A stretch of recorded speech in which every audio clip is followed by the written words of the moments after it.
Come guess me this riddle, what beats pipe and fiddle, what's hotter than mustard and milder than cream? What best wets your whistle, what's clearer than crystal, sweeter than honey and stronger than steam? What can make the dumb talk, what can make the lame walk, what's the elixir of life and philosopher's stone? And what helped Mr. Brunel to dig the Thames tunnel, sure wasn't it whiskey from Aldinishone? So stick to the crater, the best thing in nature, for sinking your sorrows and raising your joys. And boys, I'd half wonder if lightning and thunder was made from the plunder of whiskey, me boys.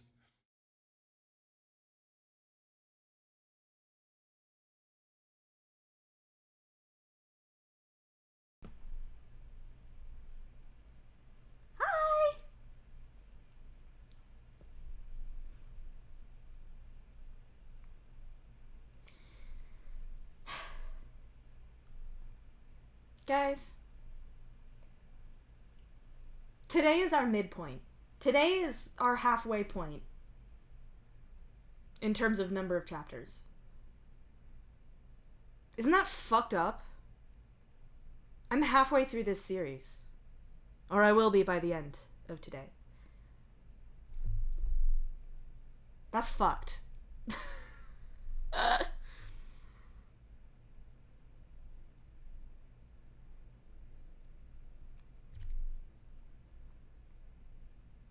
Or more accurately, I'm halfway through what exists currently.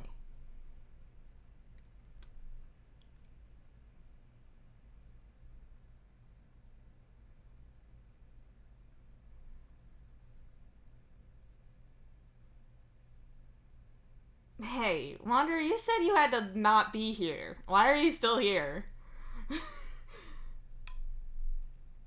You can't just do that. Make up your damn mind.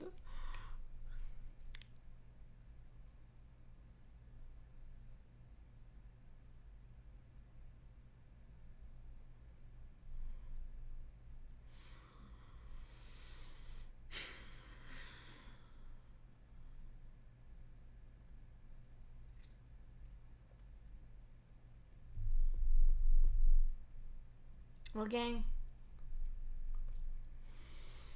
it is the weekend. Ladies and gentlemen, the weekend. But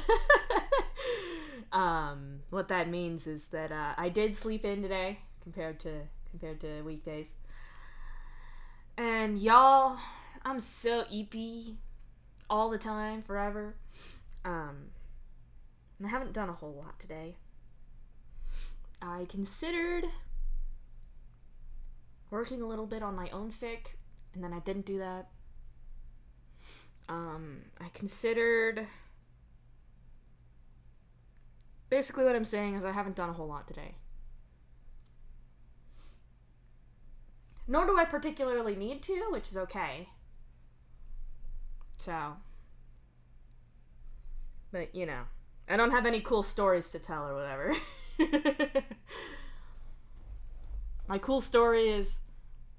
Yeah, I woke up and then I stayed in bed.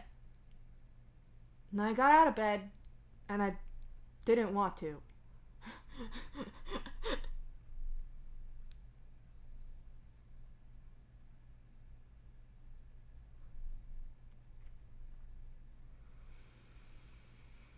Not a lot happens in my life. So I don't have any cool stories to tell you for pre-stream.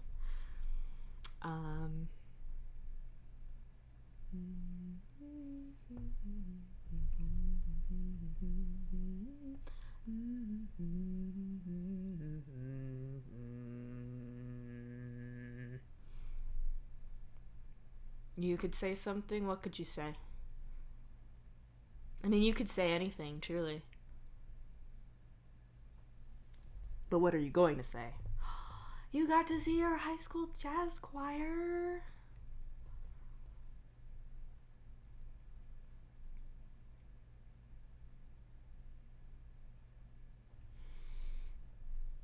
And they sang a song you knew.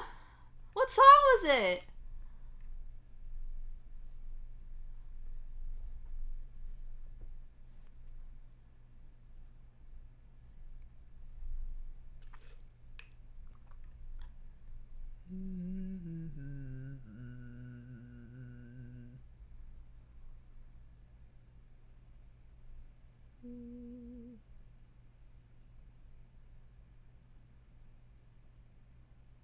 Well, what song was it? You got me in suspense now. I almost said suspension. That's not the same thing.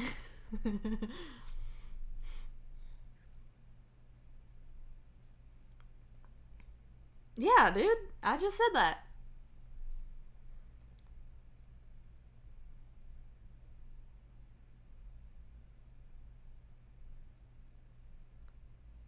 Oh, yay! I know that one too. We did that one in when I was at that school for my freshman year. We did that one in my choir. And I got a solo in that. And there's probably still a video of it. I don't think I have the video, but I'm sure Mom does.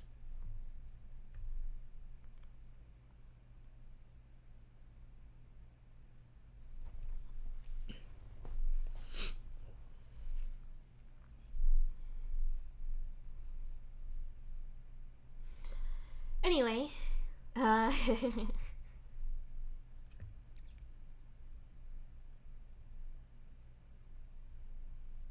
honestly, I should ask her for those old recordings, cause I I am insane about archiving stuff. I'm definitely it's definitely not maladaptive, and definitely not indicative of any sort of mental disorders or anything like that. I'm totally not anxious about losing anything ever. I'm normal. I'm normal. I need y'all to know. I'm the most normal that there ever was. Anyway. Speaking of being normal, what do you say we be so fucking normal about some guys who are absolutely going through it right the fuck now?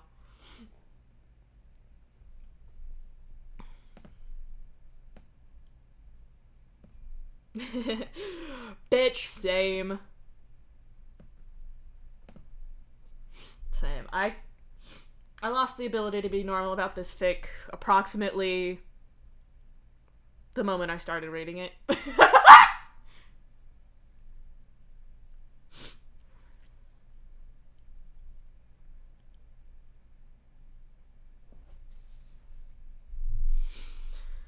Oh, man. Anyway. What do you say we get started? What do you say we get started? The clock doth be ticking. There are things that I want to do tonight. This being one of them, of course. Don't think for a moment that I am dismissing the stream. Don't think for a moment. This is the highlight. Why do I have a tendency to say things twice? I don't know. I'm just trying to fill the silence because I have nothing to fucking say. You know who else has a tendency to say things twice? Is Markatoto. I've noticed that. So maybe I picked that up a little bit from other places. Anyway, instead of attempting to analyze and retrace the source of my tendency to just kind of say a sentence on stream and then say it again. I don't know why I do that. And it doesn't really matter, I don't think. I mean, that's true. I don't think. But, I don't think it really matters. Let's just jump into it. Let's get started. Let's do the fucking funny. I'm still gonna do the thing, even though we're halfway through now, and the chat has pretty much stabilized to a handful of regulars and rarely, if ever, anyone else. But just in case, and for the sake of newcomers to the VODs, which I still don't know why you would start with not chapter 1. But you gotta plan for everything, you know? So with that in mind, let me just say, welcome to the 31st installment of Your Words Destroyed My Planet, the stream series. If you're new here, welcome. Welcome, welcome, welcome. Gonna say it so many times, you're gonna feel so welcomed that you won't even know what to do with yourself. My name is Harper. You can call me KK. My pronouns are they, it. If you're new, please read the rules, be chill, and have a good time. I still don't know how to make the rules appear below the stream, so don't click out of them when you click into the chat. What is going on is this. Me clapping very loudly. No. I mean, that did happen. But that's not the only thing that's gonna happen. Your Words Destroy My Planet by Unda is a 1,000,000-word Homestuck fic that focuses on Dave's soul cat, as you can see here. It is an AU set in a future where Earth and Alternia have been consumed by a mysterious force, and humans and trolls have escaped on spaceships for their survival. As of now, it is currently unfinished, but don't you worry about that. Just don't. Just don't. Please take note of the tags on this fic. They're on screen right now. Be aware that you may be in for the discussion of some sensitive topics. I will note that today's chapter is kind of a heavy one, and there is this warning as well. So, you know, do whatever you gotta do. Take care of yourself. I love you. So just know about that. Perhaps I should read the chapter-specific warning out for anyone who has really bad resolution right now or just isn't looking. Today there will be a little bit of discussion of like needles and medical stuff, as well as alcohol consumption. So just be aware of that. And now I'm gonna scroll this back up because I actually use me scrolling down as the indicator for when to look for the start point when I go to find the timestamp for the start button for the VOD.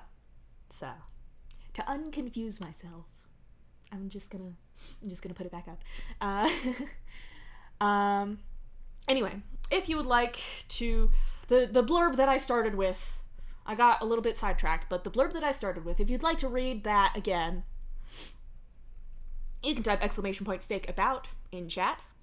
It's a good thing to do when new people show up in chat, which is super rare, but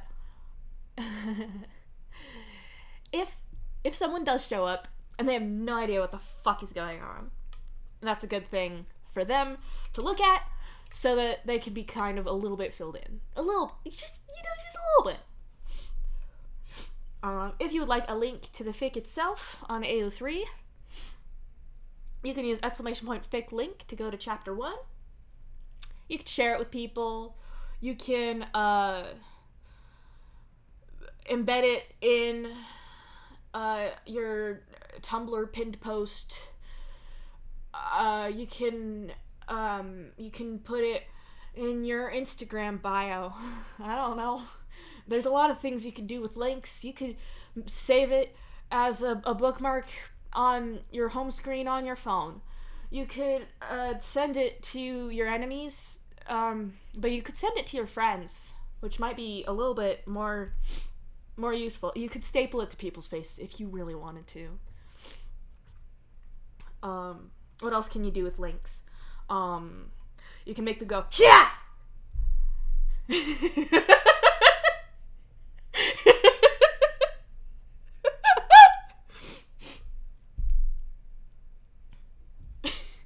Okay.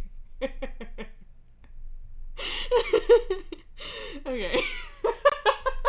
Sorry. I don't know, I'm silly. Okay. More chat commands. !fix song is a brief explanation of a very special feature of these streams. We've been having a bunch of them lately. Which is the pre-recorded song sequences. No, the command will not tell you which song is happening. Sorry about that. I cannot update it regularly because I don't have a remember brain. Unfortunately. But the good news about that is if you're ever wondering, hey, what the fuck song is this called? I'm the guy who had to download them. I know them. I know the titles. The author is in chat right now. They're the one who picked them and copied the lyrics into the fic. They know the titles.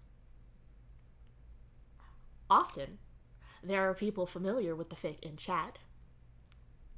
Not always, but sometimes. They might know the titles. What I'm saying is,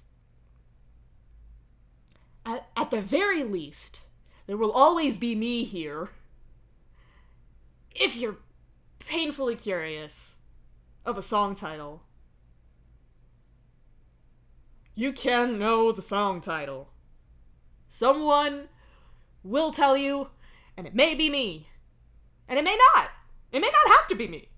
But it could be me. So basically, ask a question, you shall receive an answer. That's a very long explanation of something that has never happened.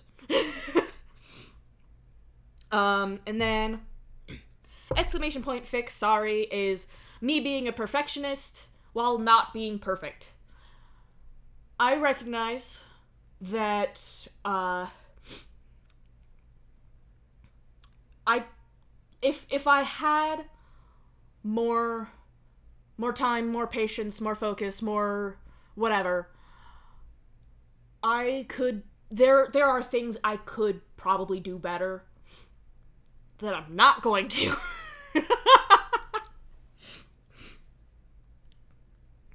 Yesterday was a fluke. Yesterday I admitted that the song sequence I literally re-recorded parts of to make it better. I am not committed to doing that. I am pretty much committed to leaving them as they are.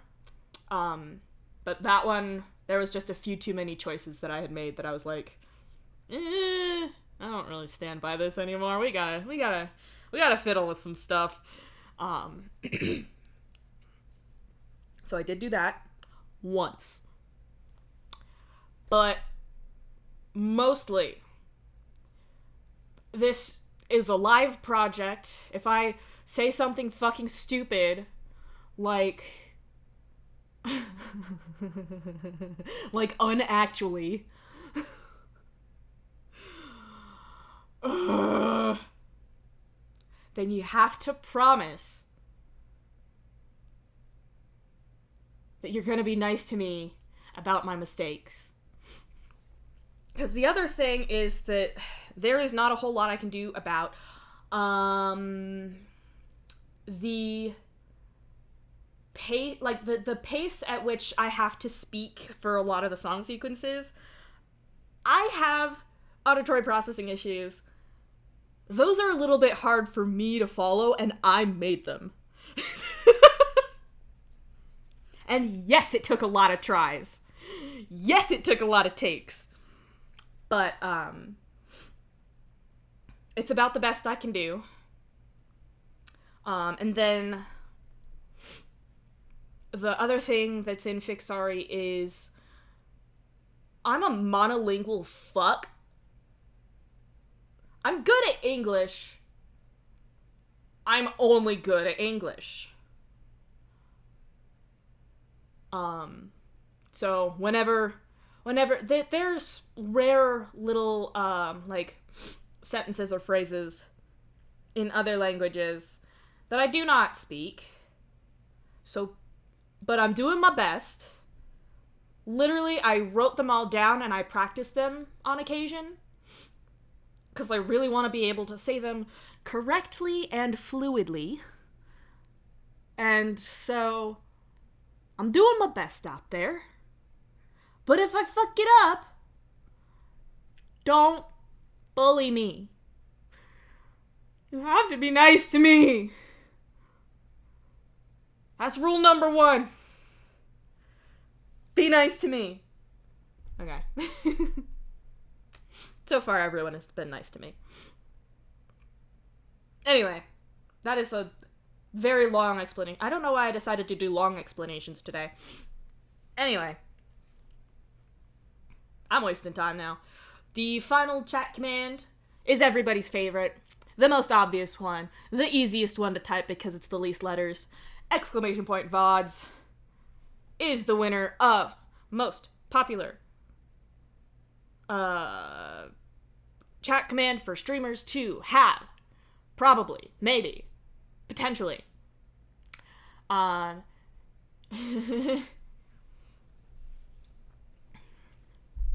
That will get you a link to my YouTube archive, which, among other things, other really old things at this point, it is a archive channel for every stream that I do here, including and especially these, mostly just these right now. One day we'll bring back Sibling Somnium Saturday. But that day is not today, even though it is Saturday today. That is where I put every VOD. I start working on getting those uploaded pretty much right after I end stream. It takes a little bit of time, like a half hour or so, for YouTube to completely process the upload. And it takes me way less time than that to update the description and the title and the thumbnail and click all the little buttons. So, once I've done that, I do start doing other things. Yesterday I forgot about it and had to come back to it. Literally, someone had to ask me what was up with it because they didn't see it, and I was like, oh no, I never hit publish.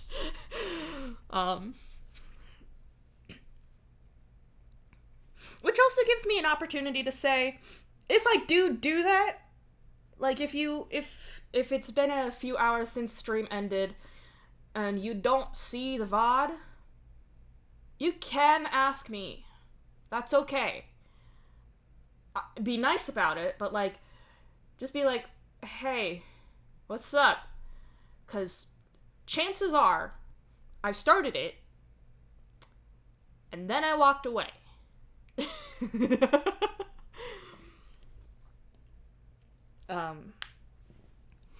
But yeah. So, and then, just as a reminder, since Wander pointed out that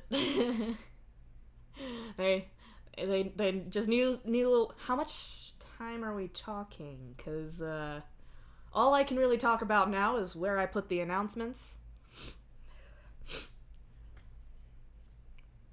Which doesn't take a whole lot of time. But yeah, I will talk about that right now. If you are ever wondering where to see about announcements for these streams, I always yeah, no, I probably won't.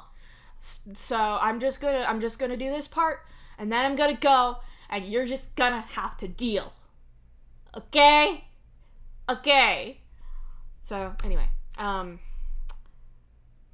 before every stream, I'll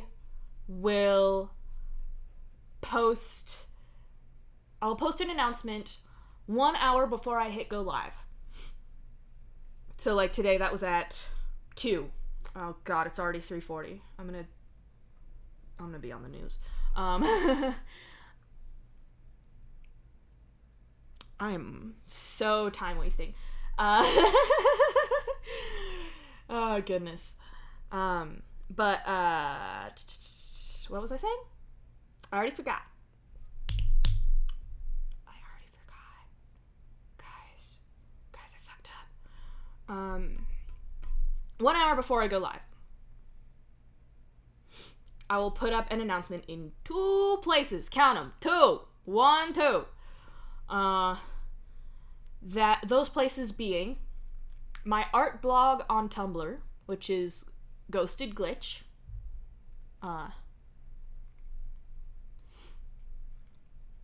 And in Unda's Discord server, there's a channel specifically for this. It is called Gift of Gab. Okay, yeah, I'm capture coded. We get it. Other people than me pointing that out actually is kind of affirming, so.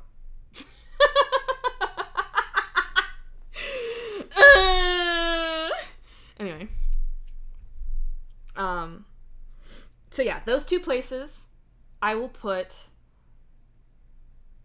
a message 1 hour before I go live and right when I go live. Or, alternatively, if I'm canceling or delaying a stream, I'll say that. I've only ever canceled once so far, and low-key, I'm really hoping that I don't have to do it again, because the groupings of the chapters work out kind of well. But, I'm not gonna... What? Automod! That is not...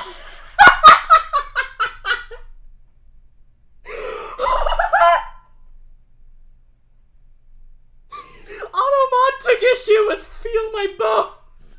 I'm gonna cry.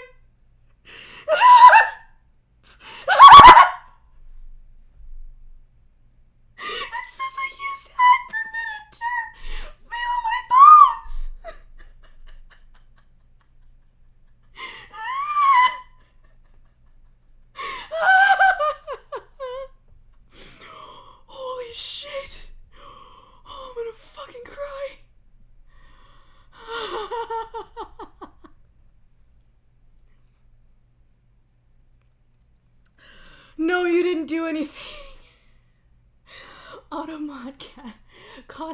message with the phrase, "I shouldn't feel my bones." Meaning literal bones! But Automod didn't know that.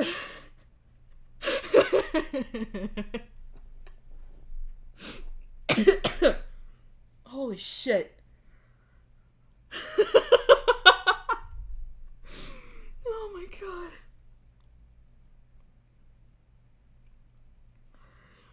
Anyway. Oh my god. Anyway. So yeah. Those two places for any and all announcements relating to these streams. Oh god. Okay, breathe. Breathe.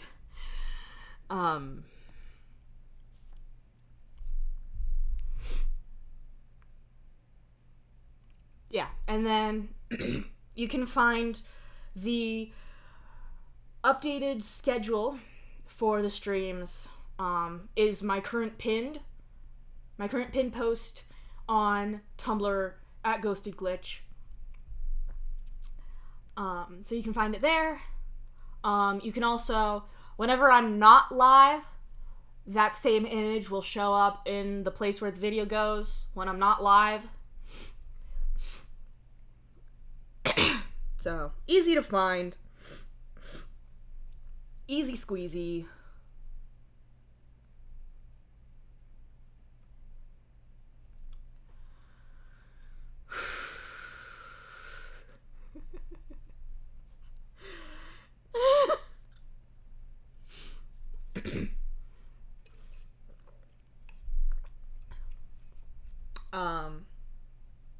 And that is quite literally, I think, all I can say about streams. Aside from the part where we start.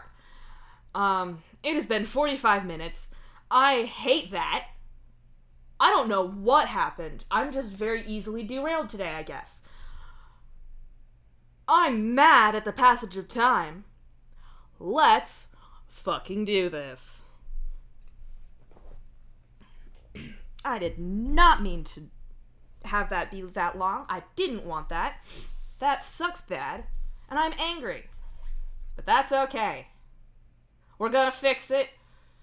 Because, the first best time is yesterday and the second best time is today or whatever. Well, the first best time was at before 3:30 and the second best time is whatever it says right now, which is 3:46. That sucks! But that's okay. We're gonna do it now. And here's this again. So I'm a little gooey.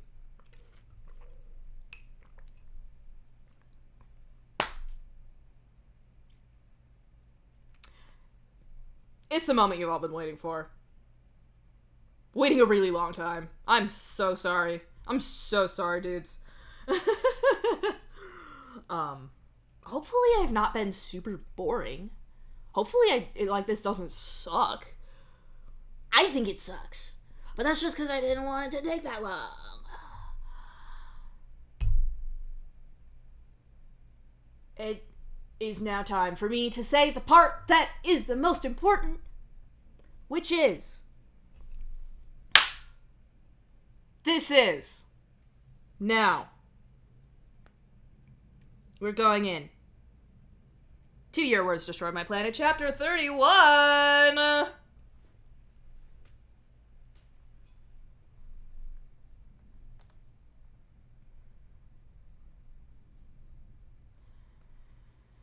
You come to and pretty much regret it right away. You ache in every little place that you've got that's capable of aching, and even in some places that you, technically speaking, don't have, but they're more spiritual, or whatever you want to call them. You unstick your eyes and blink at an unfamiliar ceiling. Shifting your head to the side, you get to see a bunch of machines hooked up to you, wires and whatnot trailing down to your bare arms, monitoring pretty much everything they can. Gamzee, Equius says, suddenly appearing above you. How do you feel? Real shit, you croak.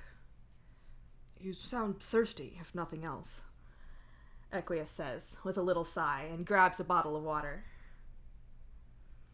You haul your carcass upright, or close to it, and take the water bottle that Equius hands you. After draining half of it, you feel a little better. Enough to look around you, at any rate. Surprise, bitch! 4th point of view!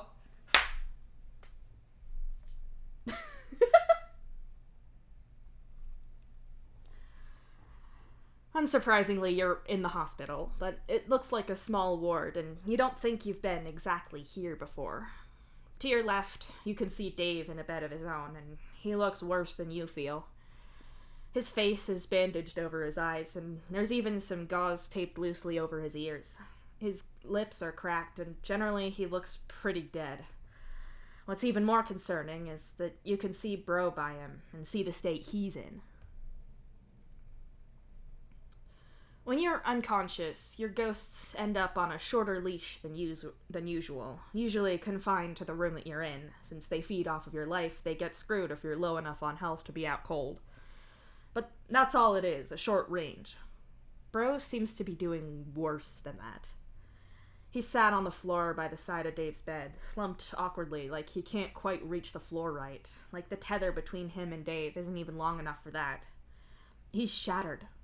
His whole form is spiderwebbed with cracks, and there's actual gaps there. One of his legs cuts off at the upper thigh, only to continue several inches away. He's missing several small chunks of himself completely, from his wrist and in his chest. He's looking at your ancestor, who is watching him with fascination, but when Bro sees you looking, he looks around at you. His head turns, and not all of the bits move at the same speed, and the effect reminds you of videos you've seen about chunks of ice flows in water, pieces of his face lapping against each other before settling. Bro says something in Spanish to you, which is no help to you at all. You get the feeling that even if you did know what he was saying, it wouldn't make much sense either. He doesn't seem with it at all. He's falling apart, your ancestor observes gleefully. How's Dave? You ask Equius worriedly. Equius draws in a deep breath and lets it out slowly, looking at Dave with a look of concern on his face. I have managed to repair his eardrums, so his hearing should be a lot better when he wakes up. I'm sure he'll still need some time to fully recover his hearing to the level it was at before, as well as a few follow-up appointments, but it's a vast improvement on his previous situation. Exposure to the vacuum of space damaged the organic imitation parts of his eyes and their interface with his optic nerve. Unfortunately, that means I've had to remove his artificial eyes until he heals fully. I'm optimistic that he'll heal fine after a while. He's got some soft tissue damage in his mouth from his saliva boiling away, but it's not nearly as bad as I feared, though he may find that everything tastes very muted for a few days. Considering what he went through, he's come out of it very strongly, Equius says with a nod. Not many people survive going outside, Aradia agrees. You look around and realize that there are 2 beds opposite you, one with Aradia in it and the one next to it with Karkat, who seems to be sleeping. On your side of the room, but to your right, you can see Solix upright and propped up in bed on his husktop with a scowl on his face. At the foot of his bed, there's a curled-up, featureless shape that you figure is his ancestor, and on the other side of the bed, Mituna and Damara are standing together with Karkat's ancestor. Solix is trying to fix this virus thing. Karkat was awake earlier, but he wasn't feeling so hot. Equius gave him something for his head, and he's sleeping it off, I think. Aradia explains for you. I don't approve of you working. I strongly... Equius begins. You already kicked the Striders out. The least you can do is let me fix this before it fucks the whole ship over, including all of the machines in here, Solix says distractedly. It was not doing your blood pressure any favors, Equius says with disapproval. How the fuck did that get out early? Karkat was real clear that it wasn't supposed to be set off then. You ask Solix. Solix looks from his screen to you with an irritated look on his face, like you even asking pisses him off. Maybe he's just mad about this virus, or it's both. Hey, I'll give you... I was gonna say, I'll give you 2 guesses. It's both. It's always both. The language uses things dying as a reference. It's hard to use, and Karkat's bad at it. The Striders fucked about with it to make it do what they want, and they did fix a lot of problems, but as far as I can figure, they put in something that accidentally referenced some old junk bit of code in there that they left in from Karkat's version. Basically, if tech dies, it replicates more. Solix explains slowly. Karkat made it do that? You ask, not sure what he means. No. Solix rubs his temples with his fingers and sighs. Think like Karkat wrote one half, which on its own didn't do anything. Then the Striders wrote the other half, not realizing that when you run both, you get a problem with tech dying. Karkat's part wasn't specific about what tech was because he didn't need it to be, but I think it meant that lights blowing from ghosts fucked it up. But I don't know how it started. That was a long-ass way for him to say that he doesn't know how this happened either, but he's gonna act like he knows shit when he doesn't. Whatever. The point is that Solix needs to fix it. On the plus side, it seems like the Striders put a bunch of things in to make it more vulnerable to Solix shutting it down. Aradia adds. I swear I'm gonna give Hal a second black eye for pulling this shit. Solix mutters. You don't have much to say about that. All of Dave's stupid family deserve about the same, fucking things up so badly that you had no choice about what to do. His sisters, in particular, should be grateful that you didn't really snap at them in the captain's office. All that shouting and whining, acting like they were right. They're gonna get a real surprise when Dave wakes up, that's for damn sure. It worked, right? We're not all dead, so... You say to Aradia. Yeah. I don't know how far we jumped exactly, because Equius won't let me leave, and I've not seen Nepeta yet, but... When the Strider family was here for 2 minutes before Equius kicked them out, they said we jumped pretty far ahead.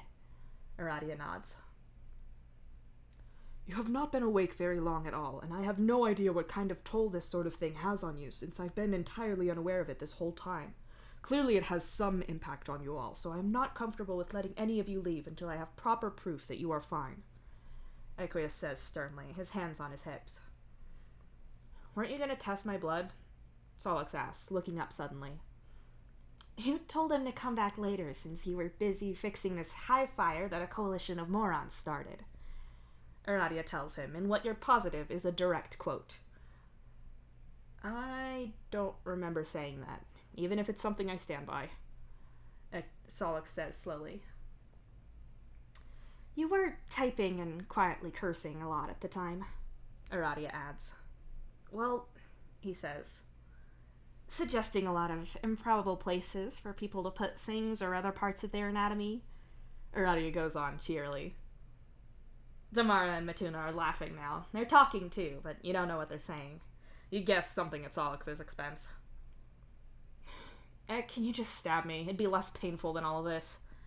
Solix asks. I can test your blood for you. If you could come over here, please. Equius says, and watches as Solix pushes the Hesktop off of his lap and gets to his feet. He's a little unsteady as he stands, but manages to balance after a moment. At the foot of his bed, the dark shape that is his ancestor's ghost rises up a little, like a danger noodle or a meow beast, perhaps. As his balancer goes to walk away, he springs from the bed and lands on his shoulders. Solix doesn't seem at all bothered by it, and takes a seat on the chair that Equius puts in the middle aisle of the ward, more or less in the middle, between the foot of your bed and Dave's. The small, dark shape of Solix's ghost is looking at your ancestor, who has resumed his investigation of Bro. Right now, he's putting his fingers through the missing pieces in Bro's body. Solix looks worriedly from Bro and GHB to you. He looks back at his own bed and psionically pulls his palm husk over to himself, one-handedly types something, and after a quick glance at your ancestor, he flicks it onto the bed by your leg. Your ancestor didn't notice a thing. You pick the palm husk up and look at it. Dave said he ignores your ancestor. I don't know if you want me to, but is whatever he's doing to Bro dangerous to Dave? I don't give a shit about Bro, but I won't let him hurt Dave. Huh. Good question. You don't know. Him outright attacking Bro would probably not be great for Dave, but who knows with this? You shrug a little as your answer. He gives you an incredulous look, barely paying attention to Equius tightening a strap around his arm and swabbing his skin down. With his free hand, Solix takes his palm husk back, types, and returns it to you. Small scratch, Equius says quietly. Is taking out GHB going to hurt you? You shake your head. You really motherfucking doubt that's going to go well for Solix's ancestor, but that's not your problem. You watch as Solix touches his shoulder where his ancestor is perched, his fingers slipping through the ghost's form a little. Is your shoulder all right? Equius asks with concern, because obviously he can't see any of this. Huh? Yeah, no, I'm fine. Solix answers distractedly. You watch as the ghost on his shoulders grows in size, prickling and sparking with psionic static. It bounds from Solix's shoulders to Dave's bed in some vaguely animal-shaped form. The Grand High Blood jerks back in surprise, but doesn't react any more than that. He might have been startled, but he's definitely not running away. On the other side of the room, the light ghosts have all noticed what's going on, or that something's about to go down anyway. As for you, you just take in what's going on without a care. Not your circus, not your performing primates. No matter how this fight goes down, you don't care. Solix's ghost. It was psionic, right? Shifts into a form a little more troll-shaped. At least, he gets a face like one anyway. He hisses at your ancestor, who watches with amused indifference. Got enough mind left after the helm to finally remember me, he says slyly. Psionic pauses, and his form shifts to something almost entirely troll, and very much like his descendants. Expressionless, he looks your ancestor up and down, but says nothing. And you're here to make this personal, your ancestor says as he gets to his feet. Psionic shakes his head, points at Dave, and then at himself. GHB doesn't seem to know what to make of that, and Psionic's blank look isn't helping. This isn't anything to do with him, he sneers. Psionic stares back at him, no reaction at all on his face. The number of times I saw you on her ship, I could use you to navigate by how distant or close your screams were, your ancestor says, his voice dark and gleeful. Psionic frowns slowly and shakes his head. Very fin-portant people, he says in a woman's voice, the old empress's voice, and taps his temple. Your ancestor looks both stunned and confused at this, but it quickly shifts to rage. No, I saw you. I was there. Your attempts at joking aren't funny, your ancestor snarls. Psionic points at your ancestor, then at you, and the room around you all. Battleship, he says in a more synthesized voice, and shakes his head. This isn't the battleship. He was sent here. The implication is pretty clear, that if he was anyone worth remembering, then Psionic would remember him. If he was anyone important, he wouldn't have died here. Your ancestor launches himself at Psionic in blind fury, only for the other ghost to move out of his way with a casual drift to the side. Your ancestor turns around completely livid. Karkat's ancestor hurries over, clearly trying to defend Psionic, only what he actually manages to do is distract him. In the moment it takes Psionic to glance back at Signless, your ancestor bursts into a lunge towards him. Psionic's hand shoots out in a trail of red and blue. You stare, you all do, as it passes through the middle of your ancestor's chest. The Grand High Blood is fighting to retain his form, to stay real against an attack like that. As he struggles, Psionic leans in a little close to his face. Nobody, he says, and the Grand High Blood disintegrates into smoke, and then nothing. Holy shit, Aradia gasps. Wow, Solix says, completely stunned. What? Equius asks, and you get to watch several people realize that he has no idea what just happened. Spooky shit, you answer him, and his nose gets that disapproving wrinkle in the bridge at your cussing. Well, enough of that. I have no idea if any of that is bad for you, since I don't know anything about this, but you should all try to rest. I should also test your blood, Gamzee, if you'll give me your arm. Equius says, pocketing the full tube of blood and retrieving an empty one. You shrug and unfold your arm as Equius tosses the old needle and gets a new one. What about AA? Solix asks. He already got me, Aradia says, and holds out her arm to show him the little bandage that Solix is now sporting as well. Speaking of blood tests, how come you had your psionics and I didn't? Not that I'm complaining, but things would have gone a lot differently if I hadn't been psionically powerless. Solix asks. Oh, that. Well, I don't burn through the suppressants as quickly as you since I'm not as high-powered, so I was just on the tail end of it when we landed. Really, I should have had another just to be safe, but I had a feeling things might get interesting. No way were people gonna let you go around the shuttle with your psionics, though, even if they'd risk a few minutes with me. Aradia laughs. Solix starts bitching about how that ain't fair and everything. That's something to tune out for sure. Instead, you watch as Equius tightens his little strap thing around your upper arm, and he feels your skin for the veins that you have in there. It's not like you inventory them or something when he's not looking. You watch as the little tube fills up with purple, and then when Equius removes it, he presses a bandage to the spot his needle pierced. Still alive, then? You note, as he pockets your blood sample as well. Please stay that way. I'm going to take these to the lab to test them. I'll be back very shortly. Solix, do not leave or get too overexcited about anything on your housetop. I have my palm husk to alert me if anything changes with Dave, but if something goes wrong, you can ring. Equius explains, gesturing to a button by the head of your respective beds. What do you think we're gonna do? Solix grumbles as he hops back onto his bed and pulls his husk top to him again. I dread to think, Equius says flatly. Equius turns to look at you for a moment, his eyes checking you over behind his slightly tinted glasses. You're in charge until I'm back, he says. You give him a lazy salute as the other two protest loudly. Gamzee is the most responsible person awake right now. I will be back shortly, Equius says, and with that he strides out of the room.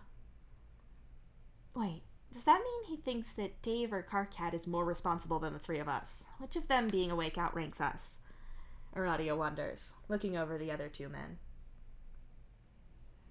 After what went down, I'm guessing he's not picking Karkat. Responsible's not really what you'd call what happened, you point out. That was pretty rash, even for Karkat. Aradia agrees with a nod. Counterpoint, me and Dave did just recently break a shitload of rules to sled down a mountain on a tiny little snowmobile trailer with only my psionics for steering, Solix says without looking up. I feel like this is reflecting badly on us, she sighs. You shuffle yourself into a more comfortable position and try to take better stock of how you feel. Tired, mostly. Not like you really need to sleep this second, but you're pretty damn grateful that you don't have to be carrying the whole ship on your own. That said, you don't think Dave's gonna be doing all that much anytime soon, which means either you still doing everything or you having to trade off with Solix. That means talking to him. You can't stand that guy. Things just keep getting worse, don't they?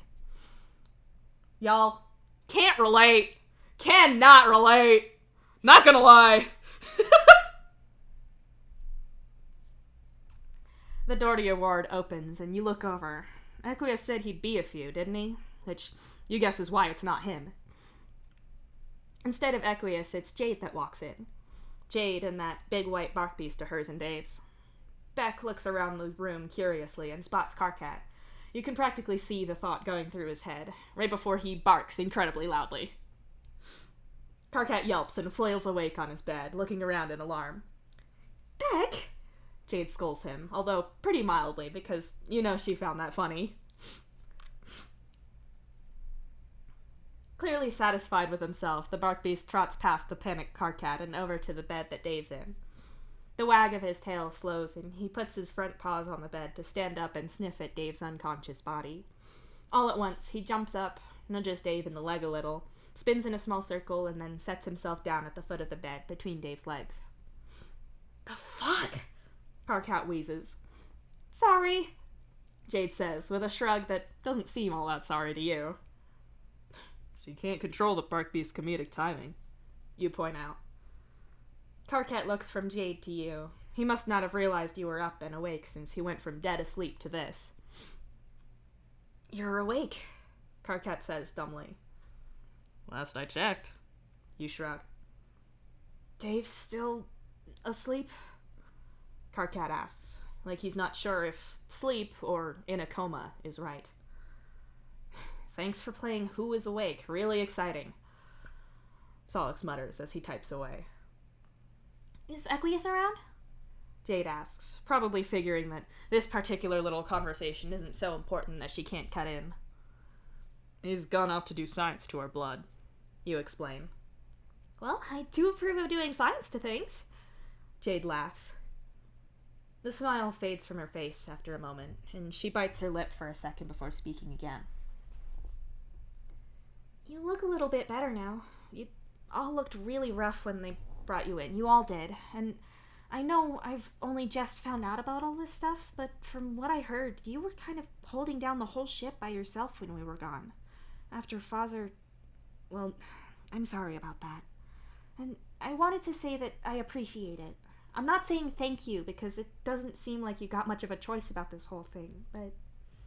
Jade waves her hands around in the air like she's gonna pluck the perfect word out, but can't quite do it. I gotcha. You nod, and Jade sags a little with relief. Her attention shifts from you to Dave, and she slowly walks over to him, looking him over. Although, when she gets there, she doesn't touch him, like maybe she'd break him if she did. There's no change with him, or... Jade asks, looking at Aradia. No, sorry, Aradia tells her. Jade looks back at Dave, all frowns and concern. You can feel her fear humming deep down inside of her. That what-if kind of fear. What if he gets worse, or doesn't wake up? What if she never sees him again? What if it ends up being his funeral tomorrow? All that fear churning around inside her. It's kind of a relief that Equius comes back. Him walking through the door startles Jade from all that worry, and it's a lot easier on your senses that way. Equius! Jade exclaims. Jade, I know you're... He starts, but she cuts him off. No, I know you're keeping people out. I just wanted to bring Beck. From what you said, Dave's going to be blind for a while, and his hearing might still be off. That's going to be pretty scary, so I wanted to make sure he had Beck with him. I brought all of his things. I know Dave has extras at his hive and everything, but I have everything he needs for here. I gave Beck a bath and everything, so he's all clean. Here, Jade says, taking her bag off and holding it out to Equius. Oh, I see. That's good of you. Beck was always very well trained in his job. I'm sure he will be on his best behavior here, Equius says, and takes the bag. Good. I'm happy I could bring him here at least. I'll get out of your hair. I'm not trying to sneak past the no visitors thing. If you need any help with Beck, or if you've got any questions, just shoot me a message or call me. I've put your handle on my emergency list. Jade tells him quickly. Thank you, he nods. Jade gives Dave one last look and then quickly leaves the room. Well then, I hope that is the last of our unexpected visitors. Karkat, how are you feeling now? Equius asks, looking over at Karkat. My head still feels like it's full of rocks, but I'm not getting that glowing migraine thing anymore. Karkat answers, running his hands through his messy hair to try to even it out and making no progress at all. Part of you wants to go over there and fix it for him, but you don't. Solix, are you still experiencing that? He asks, looking at Solix now. Still only on one side. Doesn't hurt. And it's fine when I got my... Solix pauses and hunches over his husk top a little more. There's a lot of sharp jabbing at keys and not a lot of answering Equius's question. Your doctor friend coughs loudly and pointedly. What? Glasses. I'm fine now. Only thing hurting me is this stupid virus. Everything really is dumber when done by committee, Solix complains.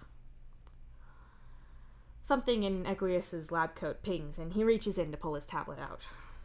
Oh, excellent. The lab results are back, he says. He should be negative. Beck's definitely not a lab. Aradia says with a grin, making Karkat groan loudly. What?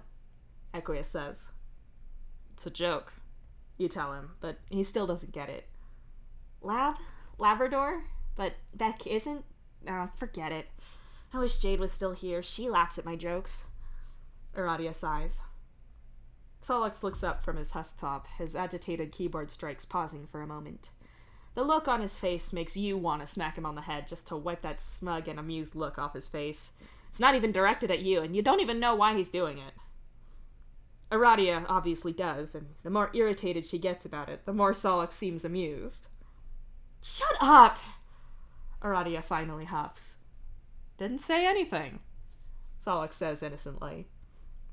You cannot say it quieter, thanks, Aradia retorts and sticks her tongue out at him. You seem very unconcerned with your results, Equius says, clearly ruffled at this back and forth. I think if my blood was going to explode, you'd have said. You shrug. I don't think that's a thing that can happen, right? Karkat asks, giving Equius an uneasy look. It could if your blood was thin enough and the pressure high enough. Oh, or if the pressure outside was low enough at the same time. Then I guess that's more hemorrhaging than exploding, Aradia says thoughtfully, as Karkat looks more and more alarmed. No one's blood is going to explode, Equius tells you all sternly. Glad you tested for it, you say with a grin.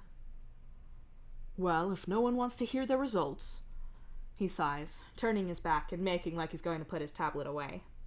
I want to know, Karkat insists. He wasn't even testing your blood, Solix points out. I'm going to tell you anyway, because I have a medical obligation too. Your results are... Equius starts to say. Behind him, the door to your ward opens, and you see Nepeta walk through. Oh, Nepeta, Karkat says in surprise. In his hands, Equius's tablet snaps in half, and ever so quietly you hear him say, "Fuck." He can't think of the last time he saw him break something by mistake, much less drop a fucking F-bomb of his own. He puts the shattered tech down on the little bedside table by you and turns to Nepeta. No visitors right now, Equius says stiffly. It wasn't really just a social call. Not that I don't care, of course. You're all my friends too, but... Nepeta hesitates. How we're doing is kind of a matter of ship survival, Aradia fills in for her.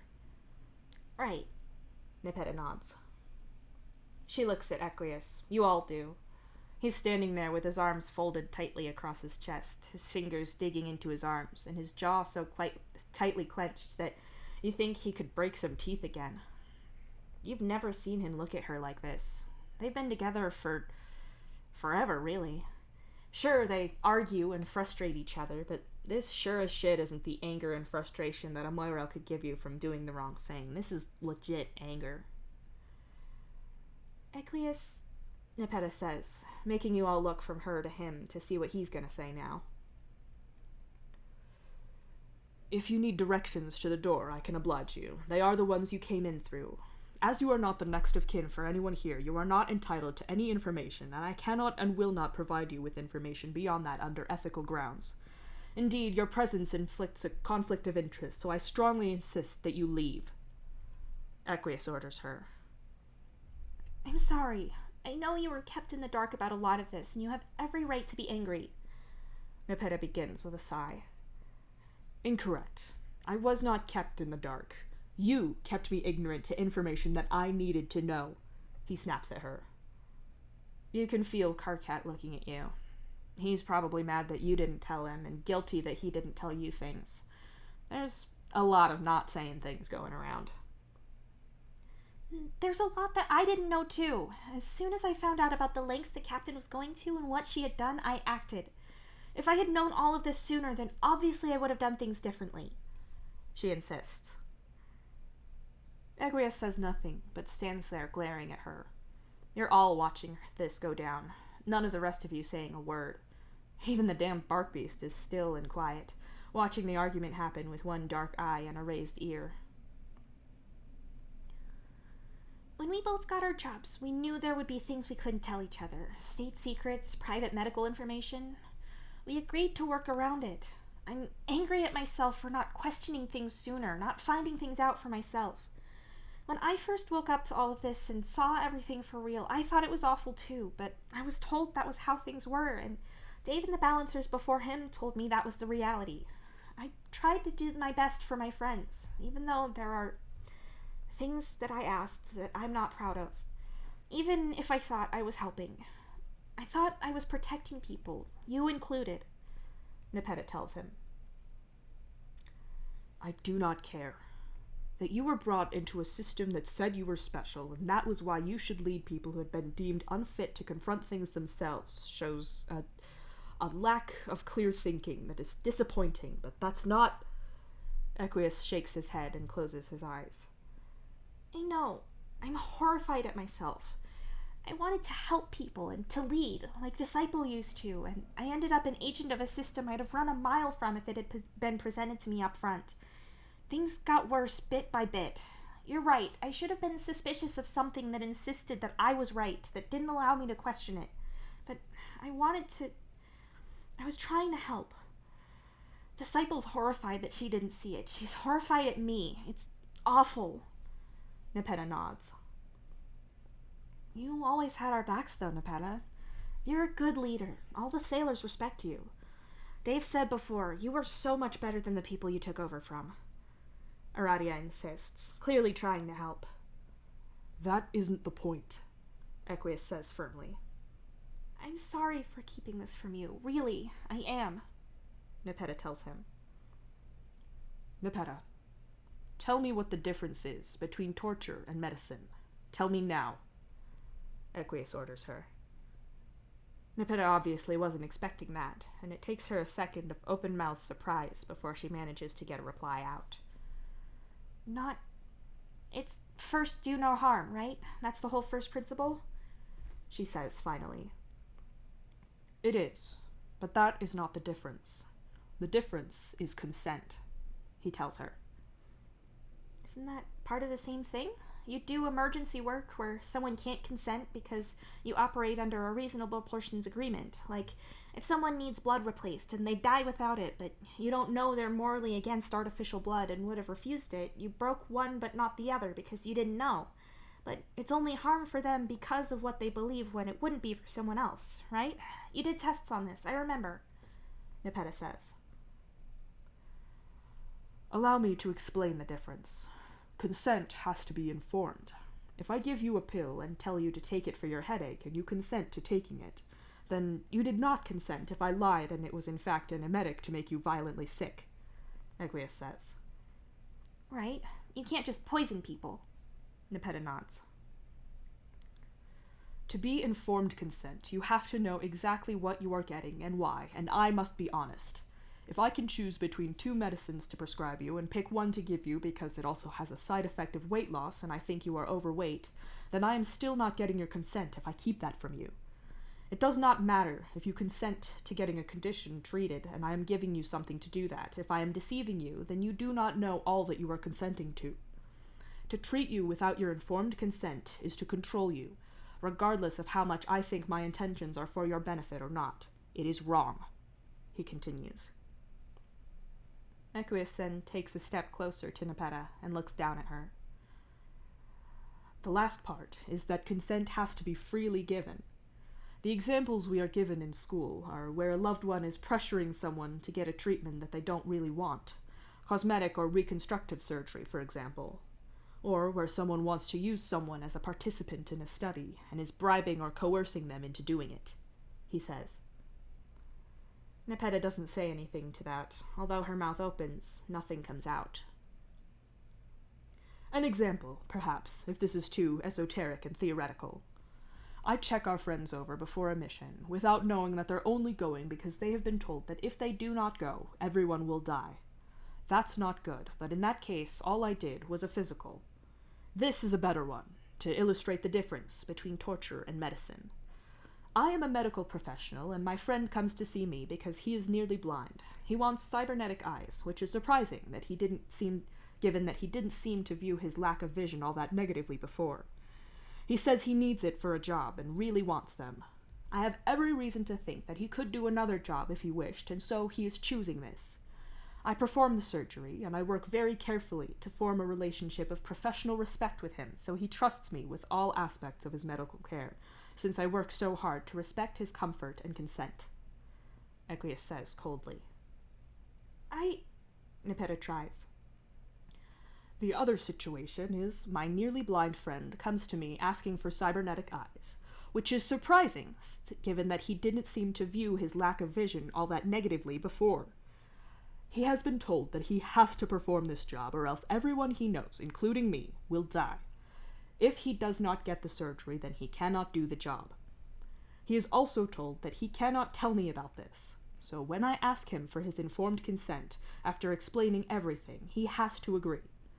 I am no longer a medical professional performing a surgery to help a friend gain vision to do a job he wants. I am the twisted surgeon that tortures him and removes and replaces his body parts against his will in order for him to do dangerous work he cannot refuse to do. Equius growls at her. I didn't know then! Nepeta squeaks, her eyes already overflowing with tears. No, not the first time. How many times since you found out have you let me operate on him? These are my friends. I thought I was helping and healing them. You have made a monster of me, Nepeta. Equius tells her. He's not yelling. He doesn't have to. When you say something that heavy, the weight of it clanging to the ground gives all the volume you need. You are not the only one who wanted their life to be a certain way because of their ancestor. You were trying to follow yours, but I was trying to get away from mine. I did not want to hurt people. I wanted to help and to heal, to use my skill for good and not to simply follow some terrible system. You allowed me to do this instead, he says. All of you are watching this play out in front of you. You know that Karkat was mad that Nepeta was hiding things from him, hiding all that shit about Vakari. Clearly he didn't want it to come to this. Arati is obviously torn. She hated this whole system, and you know she wanted everyone to know about the Void, but she didn't really think anyone was bad for it being the way it was. Nepeta wasn't her enemy or anything. You didn't want to fuck things up more than they were already, and you know how badly fear and awareness can draw the Void in, just from experience. You know how fear catches. It's not just your ship either, it's the fleet. Things were better before, and sure, Nepeta got you to try to steer Karkat clear of shit, but you're his Moirail, and protecting him is kind of the deal. Solix apparently knows that he doesn't know shit, and doesn't look like he's one way or the other, but this whole fight is alarming, and he's clearly trying to pretend like he's not there in the hopes that he doesn't get involved. Off to the side by him, the ghosts are all spectating. Quite the audience to this blow-up. Spectral spectating. Spectral.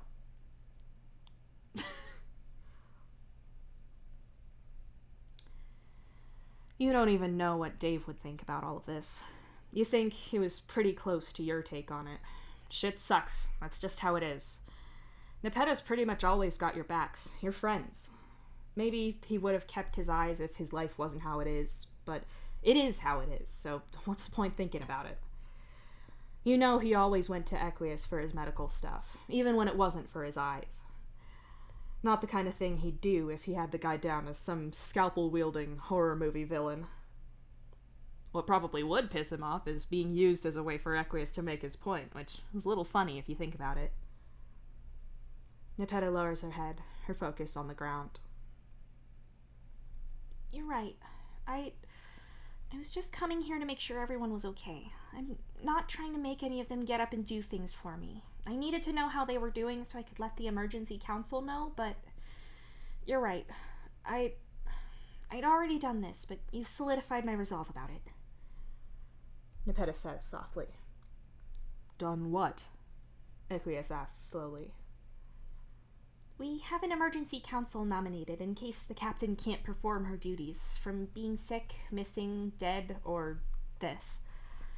The heads of all the major areas of the ship, including me and Polypa, for sailor-related topics and missions, but with all of this coming out, the members of the council who weren't aware of everything voted that we should have an equal number of people who did and didn't know in each department.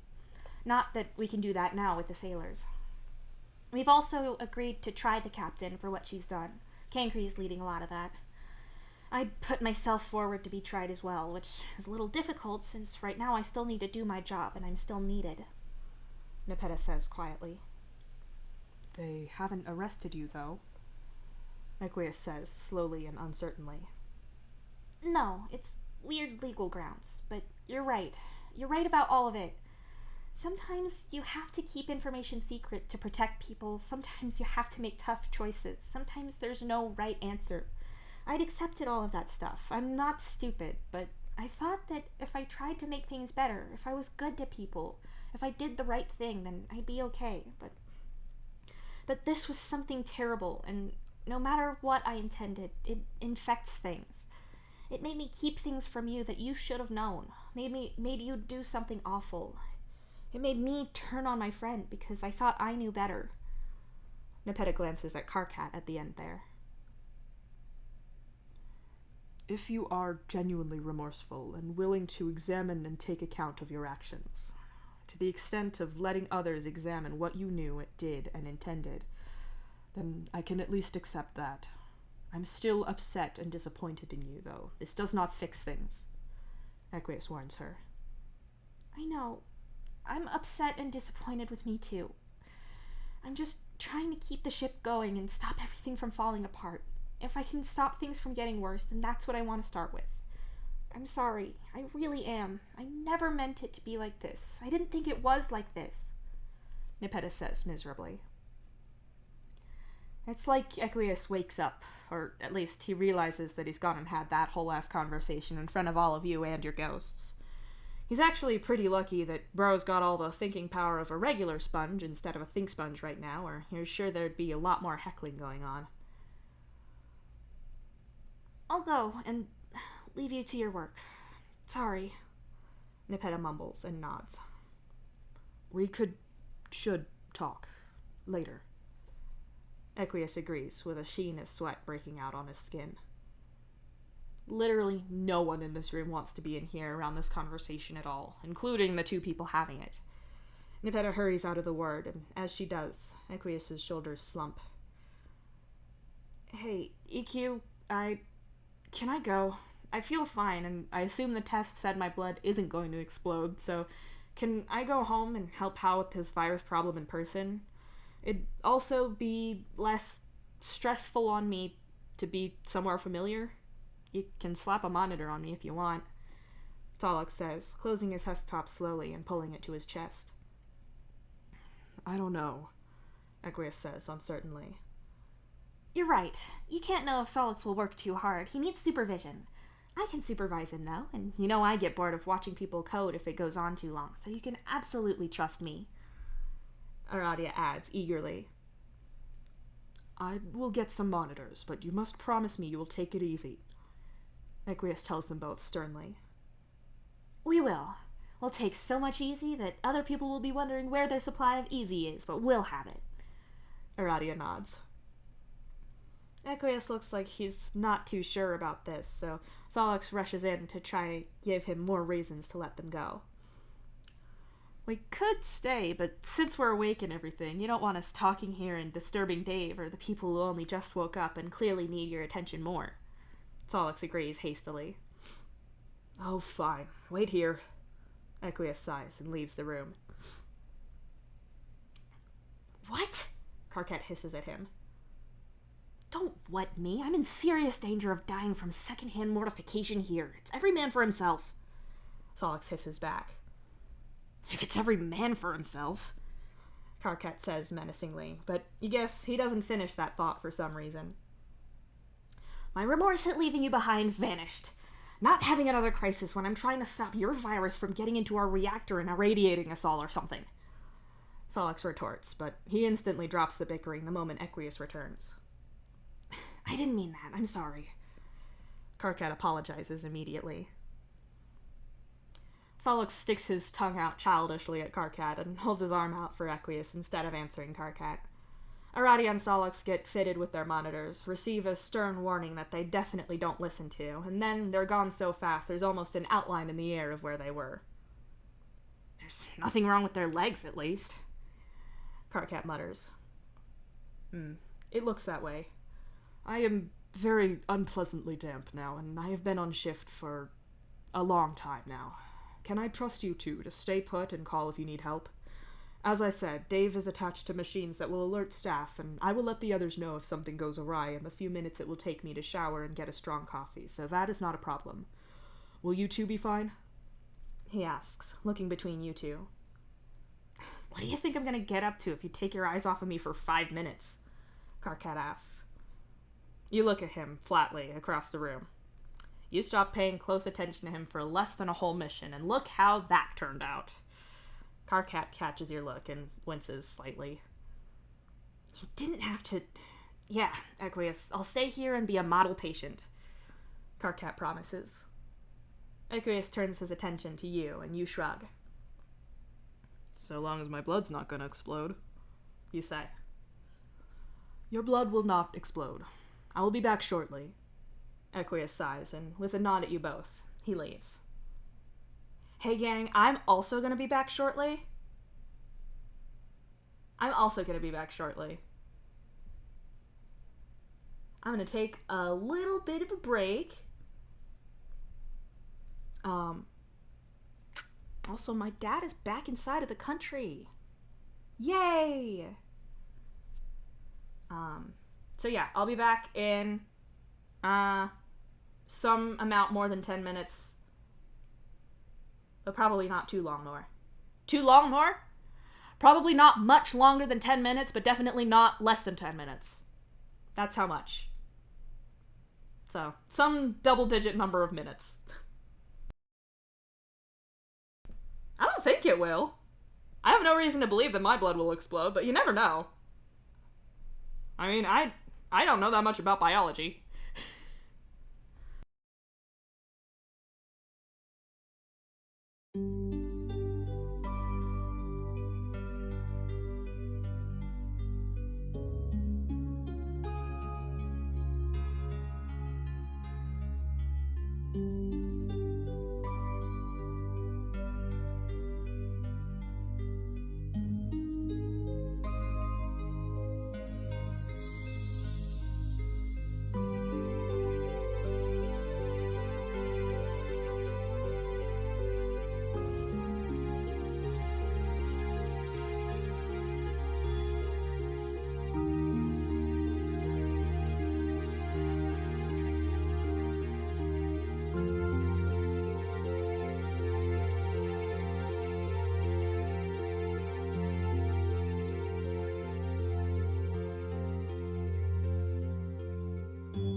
Hello.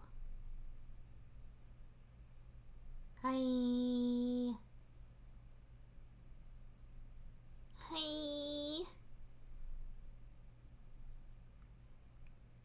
I'm back.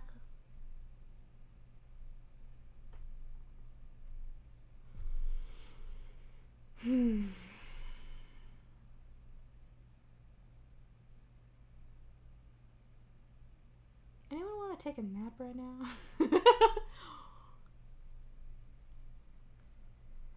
Nah, we'll do this right.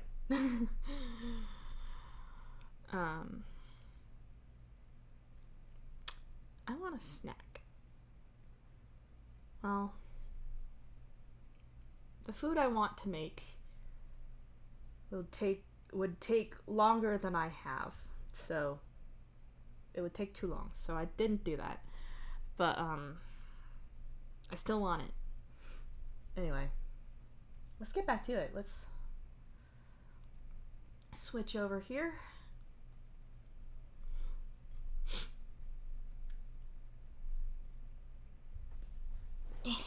Let's sit in the correct position so I don't cut off my circulation and start screaming. Okay.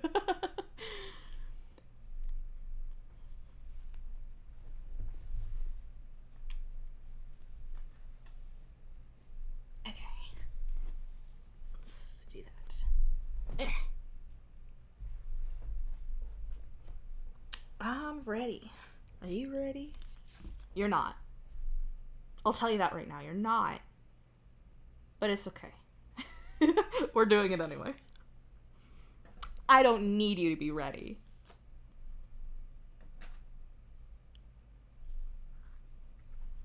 Because I'm ready to inflict things upon you, I guess.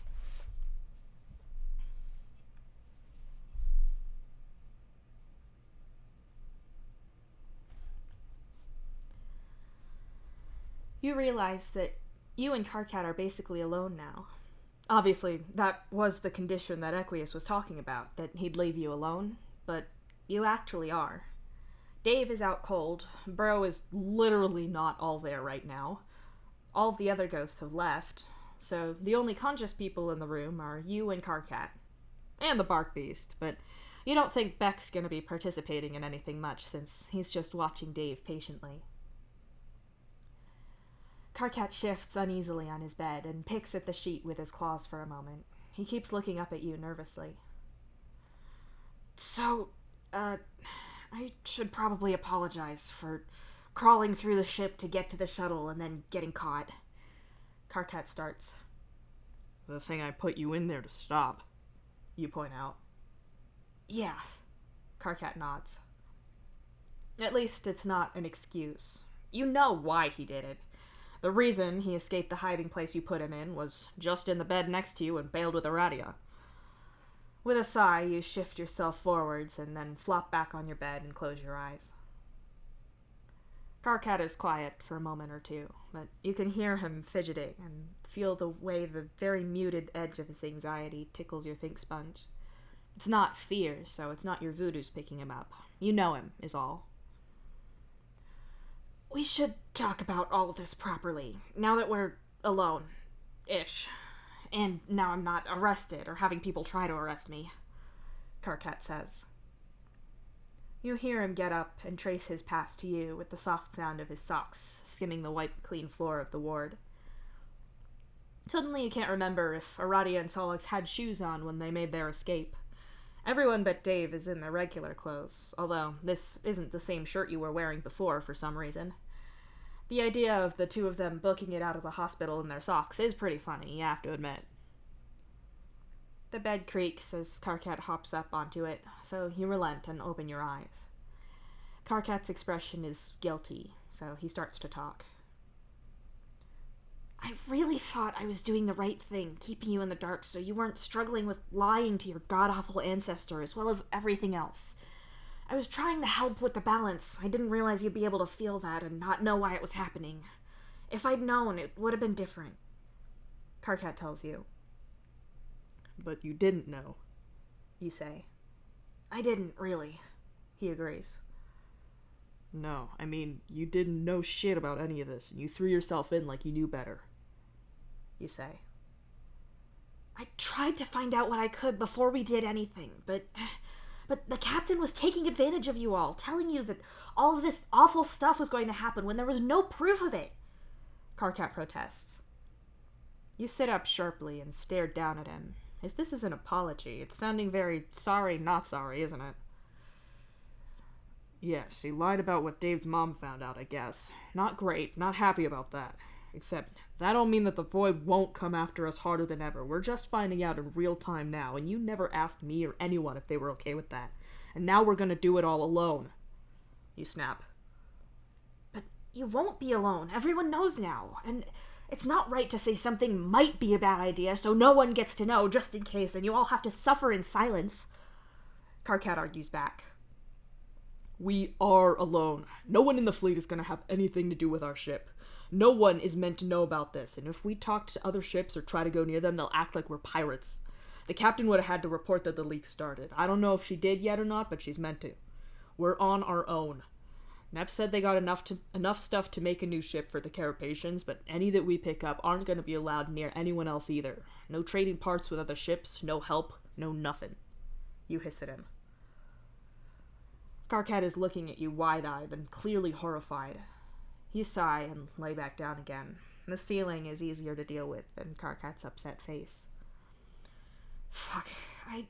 Gamzee, I'm sorry. I should have talked to you about it. I thought I was protecting you and helping you. I didn't want you to deal with your ancestor more than you had to, and I knew the captain was lying.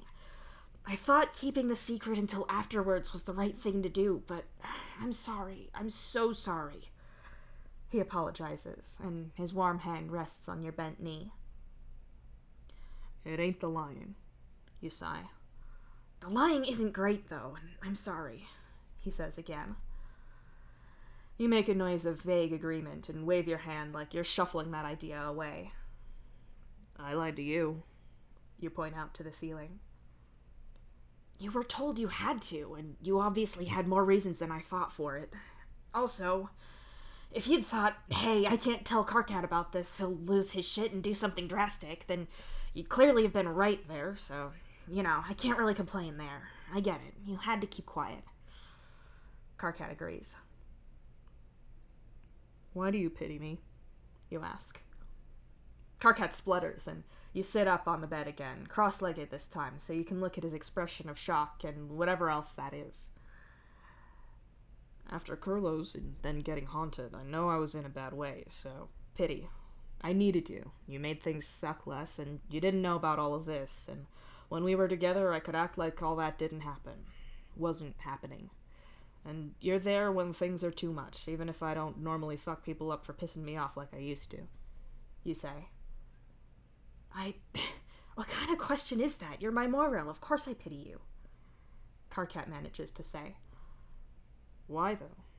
Time was when you'd flip your shit at anyone, and if you didn't tell me about it, you'd go off on one and say shit you'd regret. And aside from that shit before with Nepeta, you lose it on people about as often as I do now. But I liked keeping you cool from that stuff, and having you apart from all the other shit I've got going on. You say slowly. What? Gamzee, what are you saying?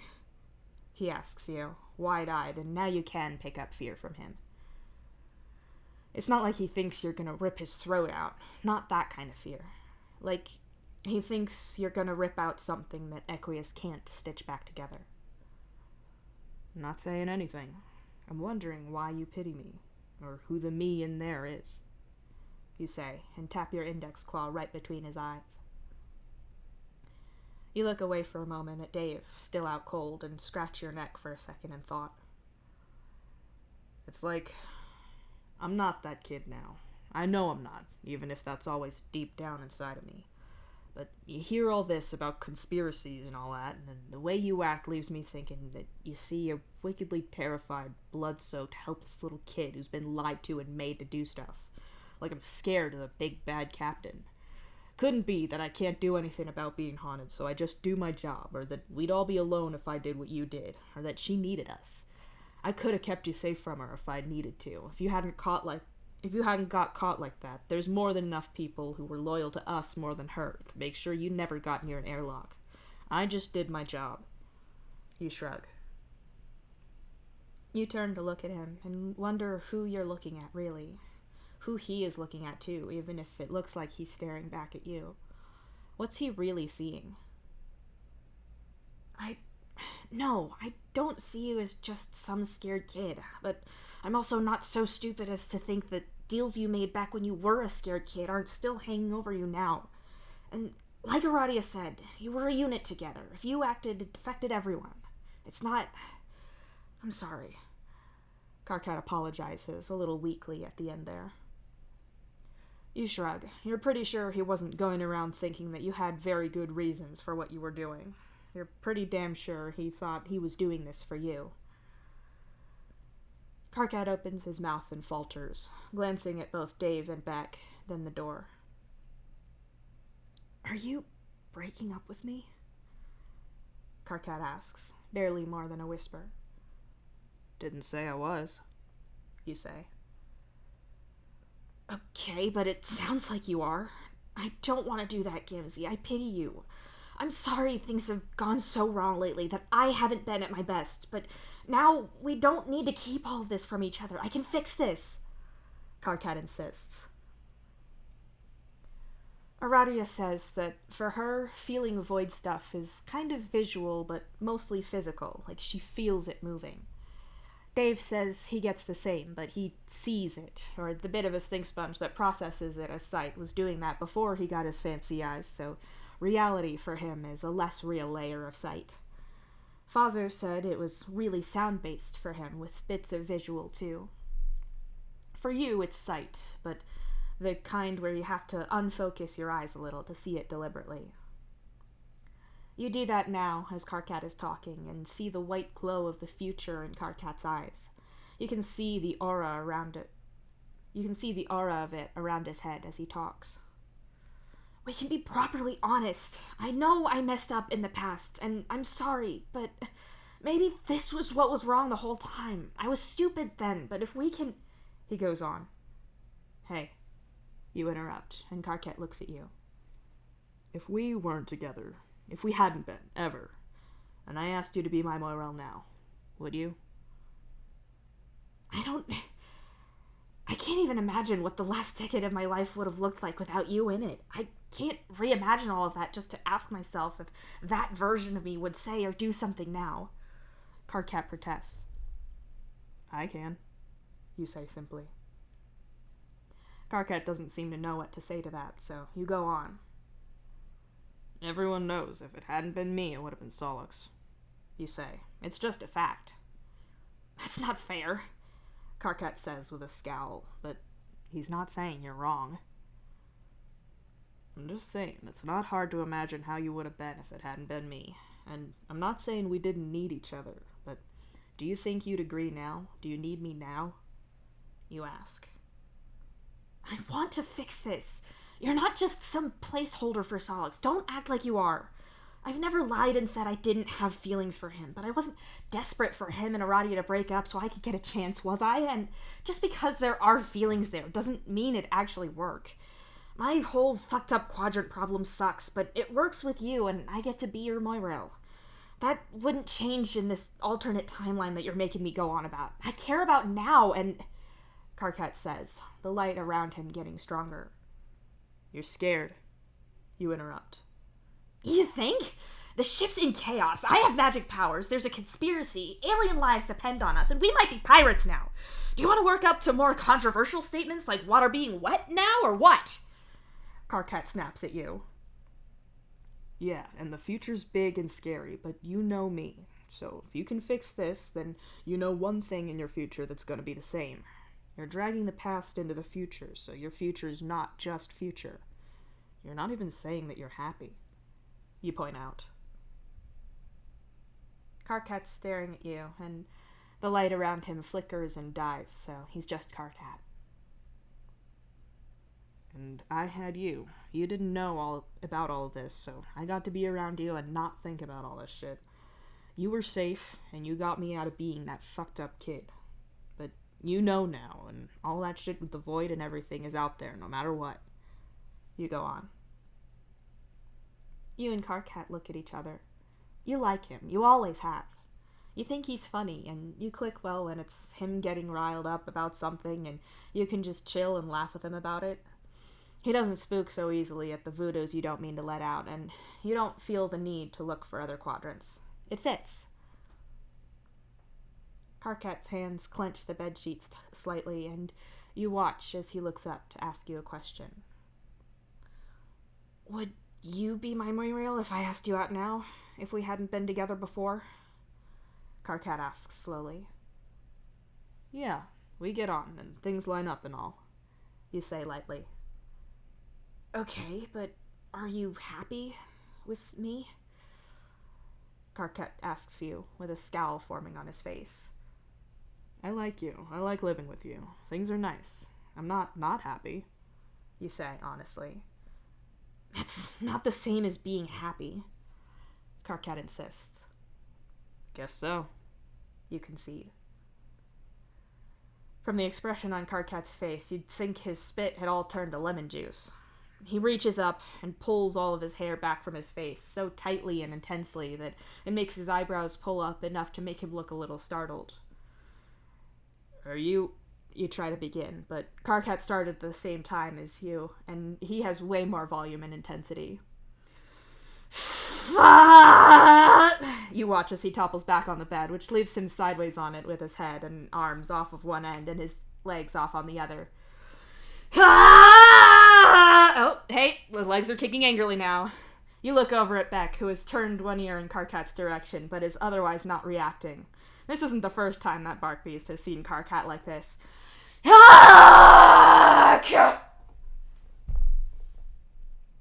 You wait patiently. Fuck this! Fuck everything! Why? After everything, why? Fuck! Karkat leaps off of the bed and paces the room, arms going a mile a minute as he angrily gestures and yells. Like we don't have enough going on, but no! I mean, you're right, we should have this conversation, but if things could just fucking not for 5 fucking minutes, that'd be a change! He's still in his socks. Where are your shoes? Or where are his shoes? Or yours, for that matter. Did Equius take your shoes to stop you from running off? But it's not like we can put the Meow Beast back in the fucking bag now. Now it's out. It's out and all over the ship like the goddamn fur-bound menace it is. I've got so many Meow Beasts out of the bag now, I could start up one of those stupid cafes that Tavros likes. Which, as a side note, how did he find out about all this? Karkat yells, but you know that's not a question you're supposed to answer. Really, you have to have laser accuracy at finding the one part in one of these Karkat things that's actually the point, and Tavros is not it right now. I don't even know why I'm surprised at this point. Was I expecting to not fuck up literally everything? How dumb am I? Nope, because you're not happy, and... Oh, there it is. Are you happy? You cut him, and Karkat's whole yelling tirade falls apart and leaves him standing there. His shoulders slump. I don't think I've been happy for a long time. You nod in silence, and Karkat returns to sit on the end of your bed miserably. I never wanted to hurt you, and I really don't just think of you as the person you were when we first got together. Really. Obviously, I couldn't help you with all of this, or I helped with what I could, but I'm not helping you with this, am I? Karkat asks. Yeah, I guess it was more distraction, you admit. I wanted to help. Karkat offers quietly. I know. Was I helping you? You ask, a little concerned about the answer. You did. I could always get things off my chest that pissed me off, and that definitely helped. I think you taught me how to not blow up at everything. I'm way better than I was when we got together, but outside of that, not so much anymore.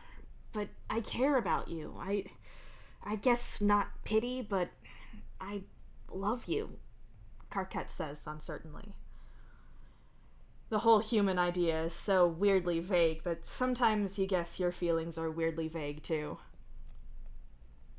Yeah, I bet Muzz is having a whole time right now hearing me do that. Oh my god, it timed up exactly. That's so funny. Holy shit. Holy shit.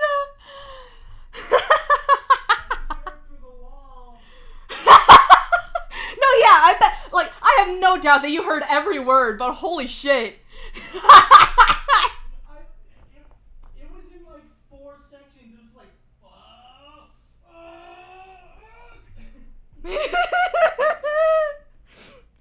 Oh my god. Get back to it. Keep going.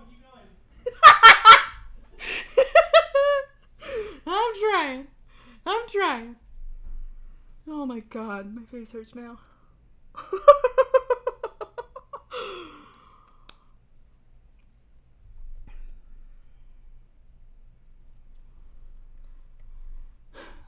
The whole human idea is so weirdly vague, but sometimes you guess your feelings are weirdly vague too. Same. You nod. So, what? Are you breaking up with me, or I don't know what to do. He admits, uncertainly. We could call it even, you suggest. You're not totally sure on how the rules on this normally go, but whatever, right? Mutual, you mean? No one broke it off or got broken up with? We just decided together? Karkat asks, almost curiously. Seems about right. I know we both lied to each other, but it's not about that. It's just how it is. Or half and half, right down the middle. I broke up with you and you broke up with me. You say, and gesture to yourself like you're in two halves. I'll let you tell it to people that way. I'll just say it was mutual. Karkat laughs a little weakly and seems to catch himself. Sounds right. You nod. It's really weird. I feel sad, but not as sad as I thought I would. Sad it's over. Sad I couldn't help you the way you needed past a certain point. But maybe it happened a while back. Karkat says, slowly and thoughtfully. Maybe, but you don't need to worry about when it started, since we only just broke up now officially, you say. Equius, just one step into the doorway, freezes and looks at you both. He definitely heard that. 10 minutes. I was gone for 10 minutes. What did I...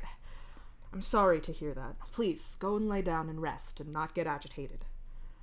Equius orders, and Karkat hops off of your bed and goes back to his. He passes you, and you hear him muttering about how he gave you two only one instruction, and still this happens. What ends up happening is you and Karkat sit on your beds quietly, each lost in your own thoughts as Equius looks over Dave again. When he checks Dave's blood pressure, you wonder what you're going to do without a Moirel. On the other hand, you don't want to expose Karkat to GHB now that he can see him. You squint at Karkat as you realize that he's definitely been home when your ancestor's ghost was there, and you're pretty sure he was walking through him and putting his hand through the guy's face on purpose and pretending that he couldn't see him. You kind of respect the ironclad nerves to do that, but you know it won't go down so well now that your ancestor knows Karkat can see him. Just because psionics somehow outmatched your ancestor doesn't mean that Karkats can. Shit, psionic is the only one you've seen do that, and that's not for lack of trying on Bro's part. It's not like Bro's weak either. You've seen him jump stray ghosts for fun, just like you have with your ancestor. I'm gonna need to move. Wait, fuck, I probably need to figure out somewhere to stay tonight. Karkat whispers in shock. You don't need to do that. You tell him. You get that he might not want to share a bed with you anymore. Not that you'd mind so much, because being a sailor, you've shared space with so many people because without it being an issue that you're fine.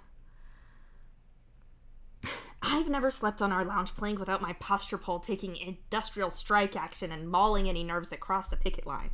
You don't even fit properly on the whole thing if you're stretched out. A nap is one thing, but not all night. Karkat tells you very firmly, in that no-nonsense Myrel tone that you guess now is just a no-nonsense tone. Maybe, but if you're gonna go stay with someone, don't go stay at the Strider's place, you say. Karkat gets a look, and you realize how that sounded. It's not like you've got any say over who he stays with now, even if it is the guy he obviously has feelings for. That's not how I meant it. I'm just saying that at some point Dave's gonna wake up. You tell him. Yeah. Karkat sighs and looks at Dave. None of that stuff about him was supposed to come out at all. It all went wrong. I'm pretty sure I'm not going to be his favorite person for a while. I can't even say that's unfair or anything. Equius, can I go? I've got things to do at home, so...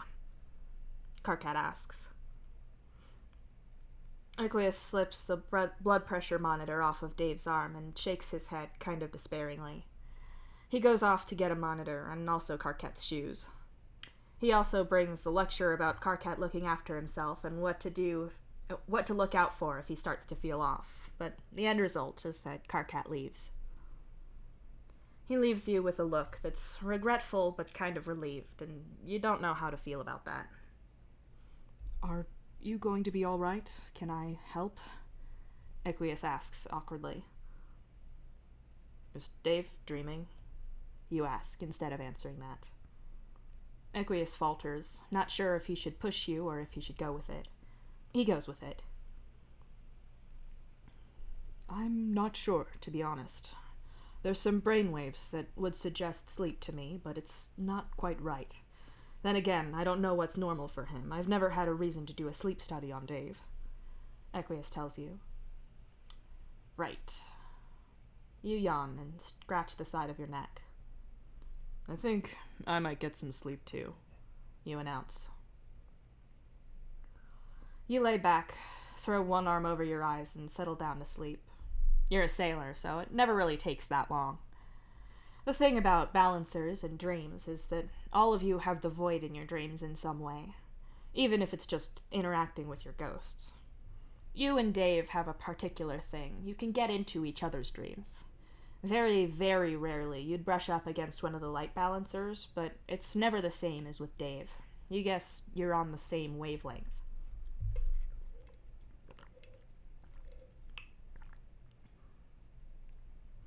When you were both new to this, it happened by mistake, your nightmares sprawling out into his, and the same in return. Both of you hated it. Having someone see into those deep, raw, and awful parts of your mind was the worst. So, as soon as you could control your dreams enough, you were able to see his nightmares on the far horizon of yours, like a storm cloud far off. You could go there, but you chose not to. With Bro looking as fucked up as he does, and given how much you felt the strain that jumping the ship put on Dave, well, you think you need to go check on him. You slip into sleep, and eventually into dreaming. When you first realize that you're dreaming, you're in your hive. Dream Karkat is there, but you're not dealing with that right now. You cross your hive and open the door to your respite block. It's the respite block you'd expect. You close the door, and it's like you squint, but mind ways. You open the door again. Beyond it is your childhood respite block. The light in the room is off, and it's dark. The only light is from behind you, casting your shadow over the rough carpet. There's 2 beds in here, yours and Kurlos's, and right now, everything is fine. Dreams are a little weird. You don't know if you look around, then you'll see your living room with Karkat, or if right behind you it'll be someone else.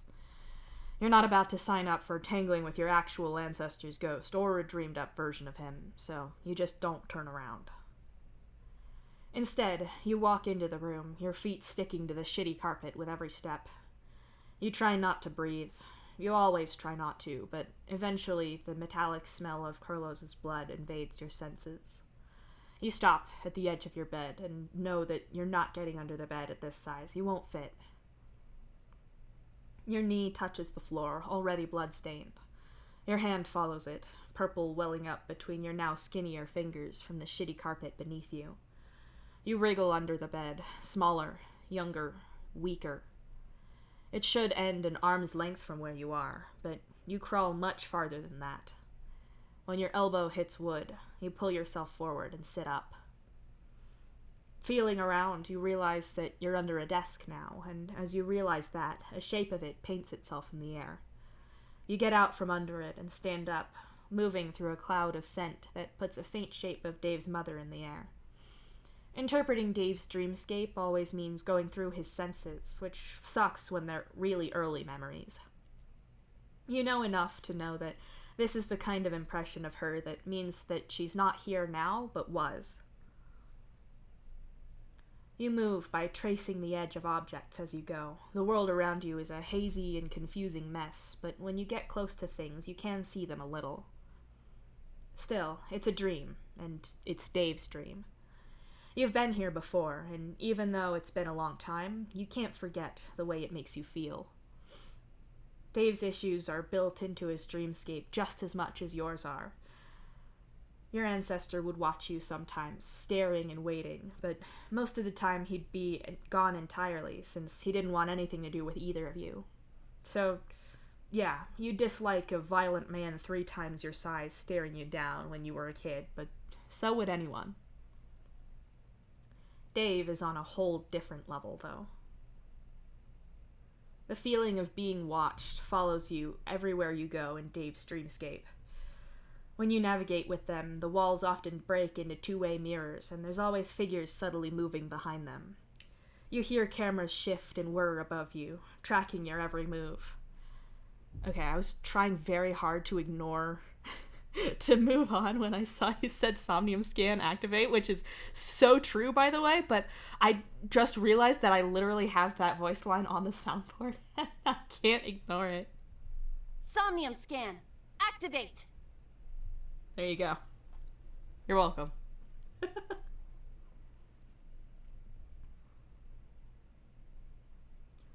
There are people in Dave's dreamscape, or they're sort of people, anyway. People dressed as scientists or other test subjects, but they run on rails, pulling along by strings. You know Dave can't see far enough away to see that detail, but his mind fills it in so that everyone that passes you stares at you as you walk along. You hate this place. Dave hates this place. It's not like every time he dreams it's here, but his deepest nightmares come from here. His past meshes into yours at the worst places.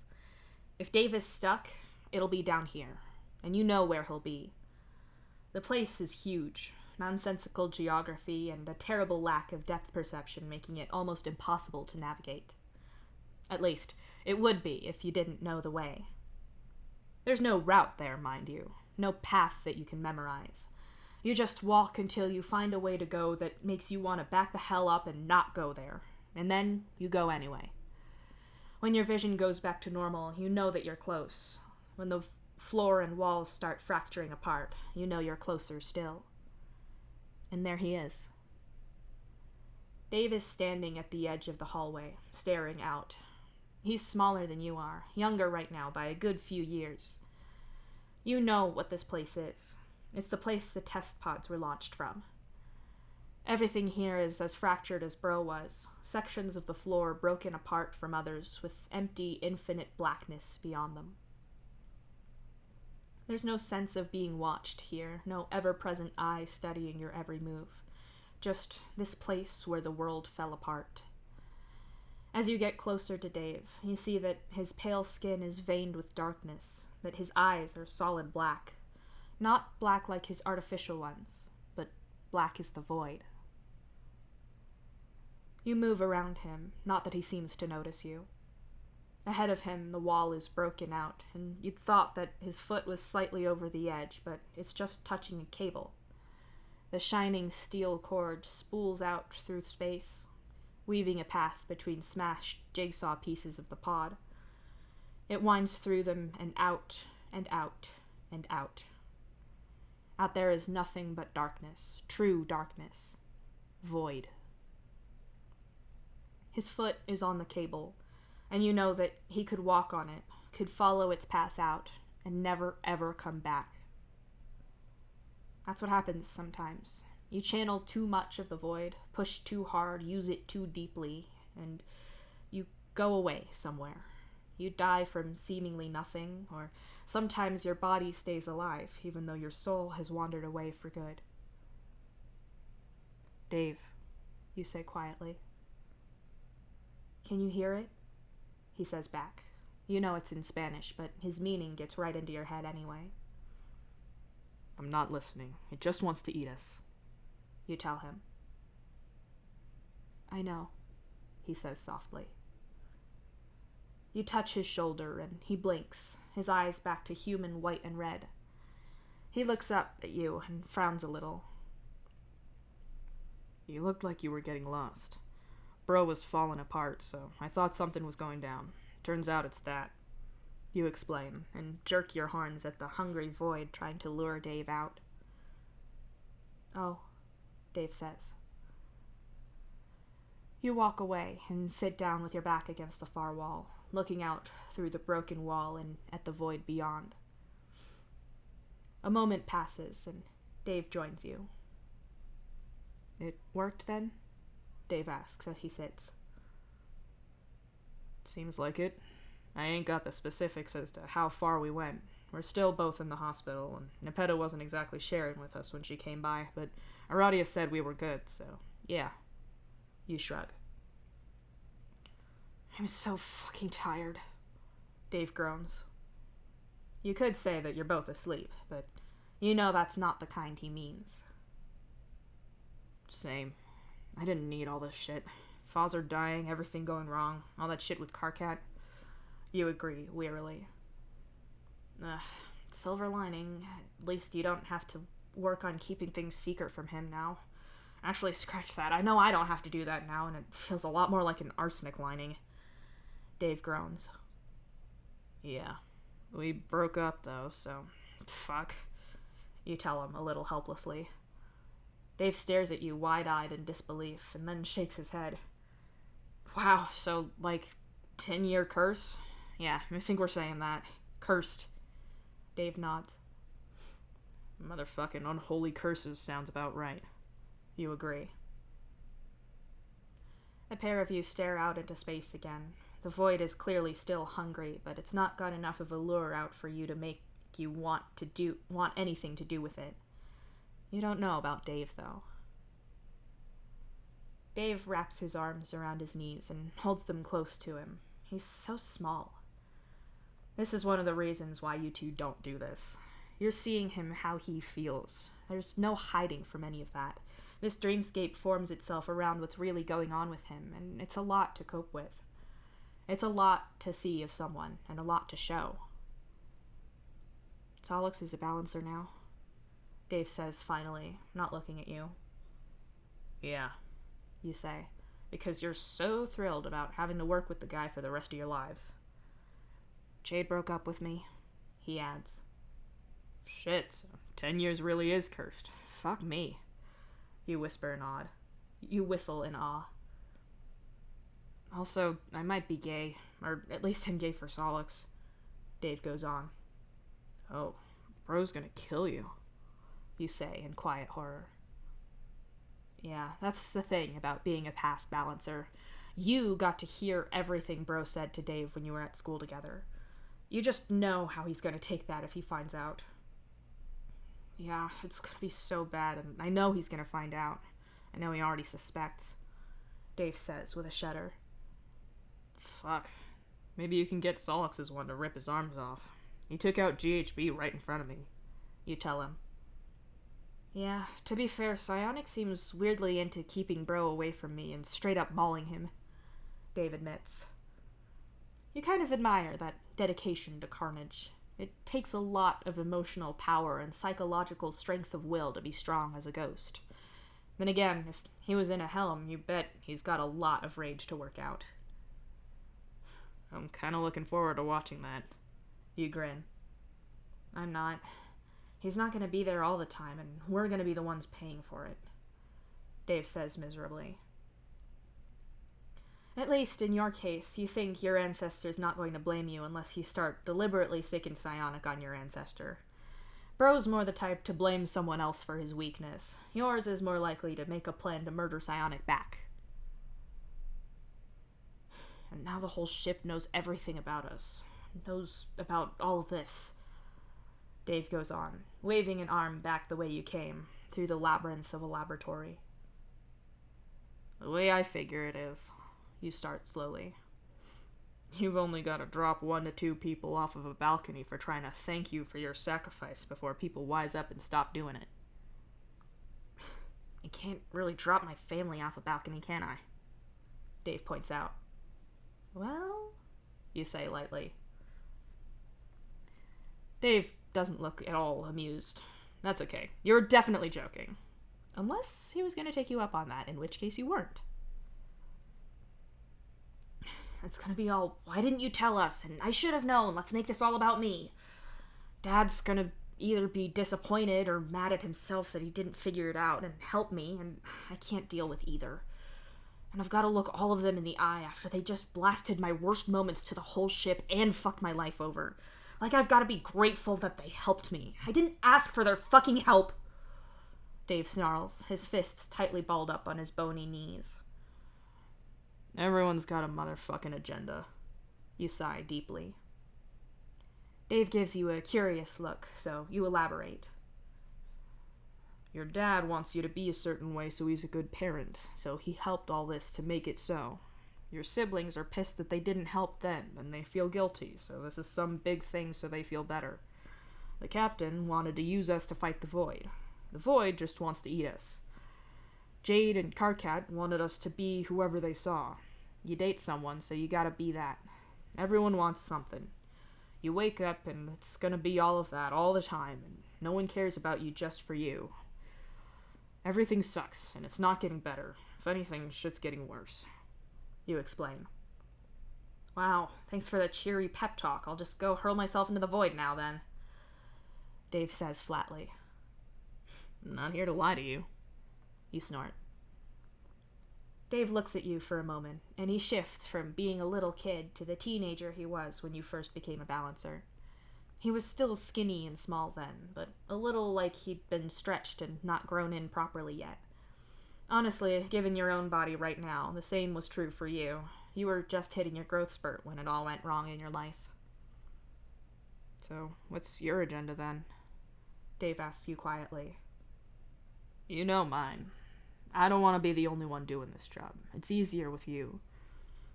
Plus, with you around, it's kind of a tie for most fucked up person. If you don't come back, it's definitely me. Misery loves company, you know? That's all I want. You tell him, honestly. I appreciate that. Dave sighs and slumps back against the wall. You wait for a moment and look out at the frozen moment in time where things really went wrong for Dave, too. You like Dave because he's reliable and he gets you. You can't get too close to him because being that seen all of the time is uncomfortable, like walking around in shoes the wrong size. But you care, and you're honest with him. That's something, and it's real. Everything is going to suck, and I'm so tired and so pissed at everyone. This whole thing is a nightmare, and the fleet's gonna find out. Oh, and my mom knows where we are, and since she's the reason Solix is doubly haunted, she might be coming after us, so that's a fun thing to look forward to. Every time something goes off the rails, it's a lot, but I try to keep them on, and then it's another thing and another thing. I need a goddamn break. Dave says firmly. Fuck yeah.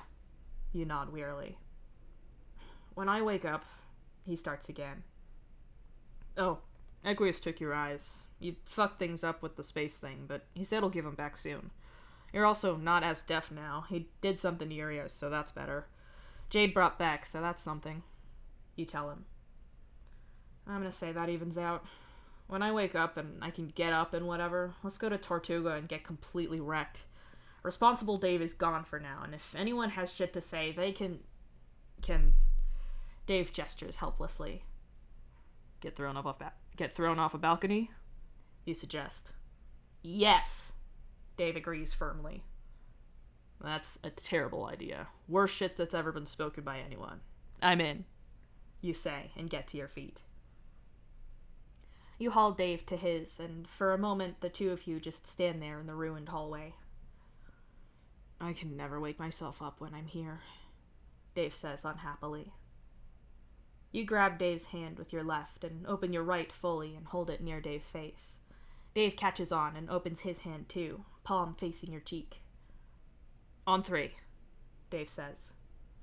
The two of you count silently, nodding a little at each beat. As you get to 3, you slap Dave across the face as hard as you can, right as he does the same to you. You wake up with a jerk, and when you look to your side, you can see that Dave has flailed awake as well. Beck is suddenly at attention and pushes his snoot into Dave's palm. Good dog, Dave croaks. Best friend. As you expected, Equius springs into action to help Dave. You sit there as he explains Dave's condition, asks him questions, all that stuff. You watch as Bro slowly reassembles himself, shudders, and fades away. He doesn't go in a way that makes you concerned. All of the ghosts can choose to simply... Motherfuck. Mother dingus fuck. Are you kidding me? Are you squidding me? Dingus. You can't just say that to me.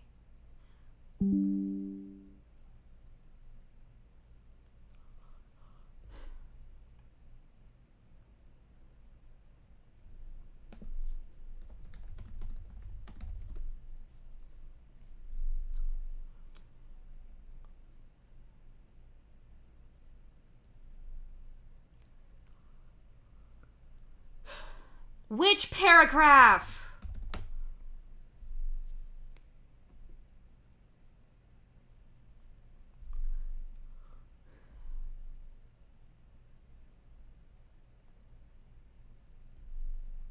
You heard good dog? Okay, well...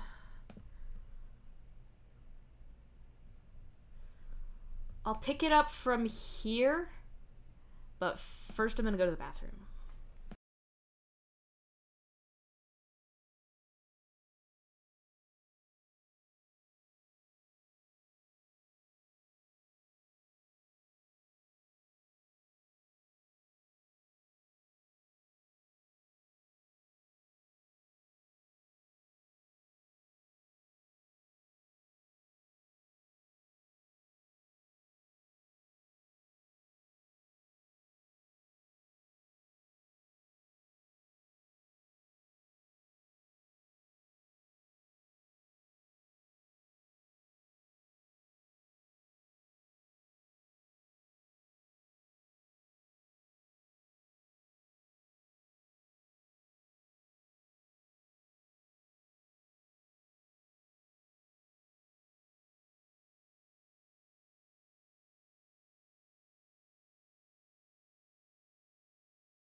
Okay, I'm back.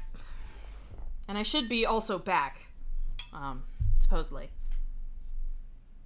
Yeah, no, I did go during break, but then I had to do a car cat screaming tantrum.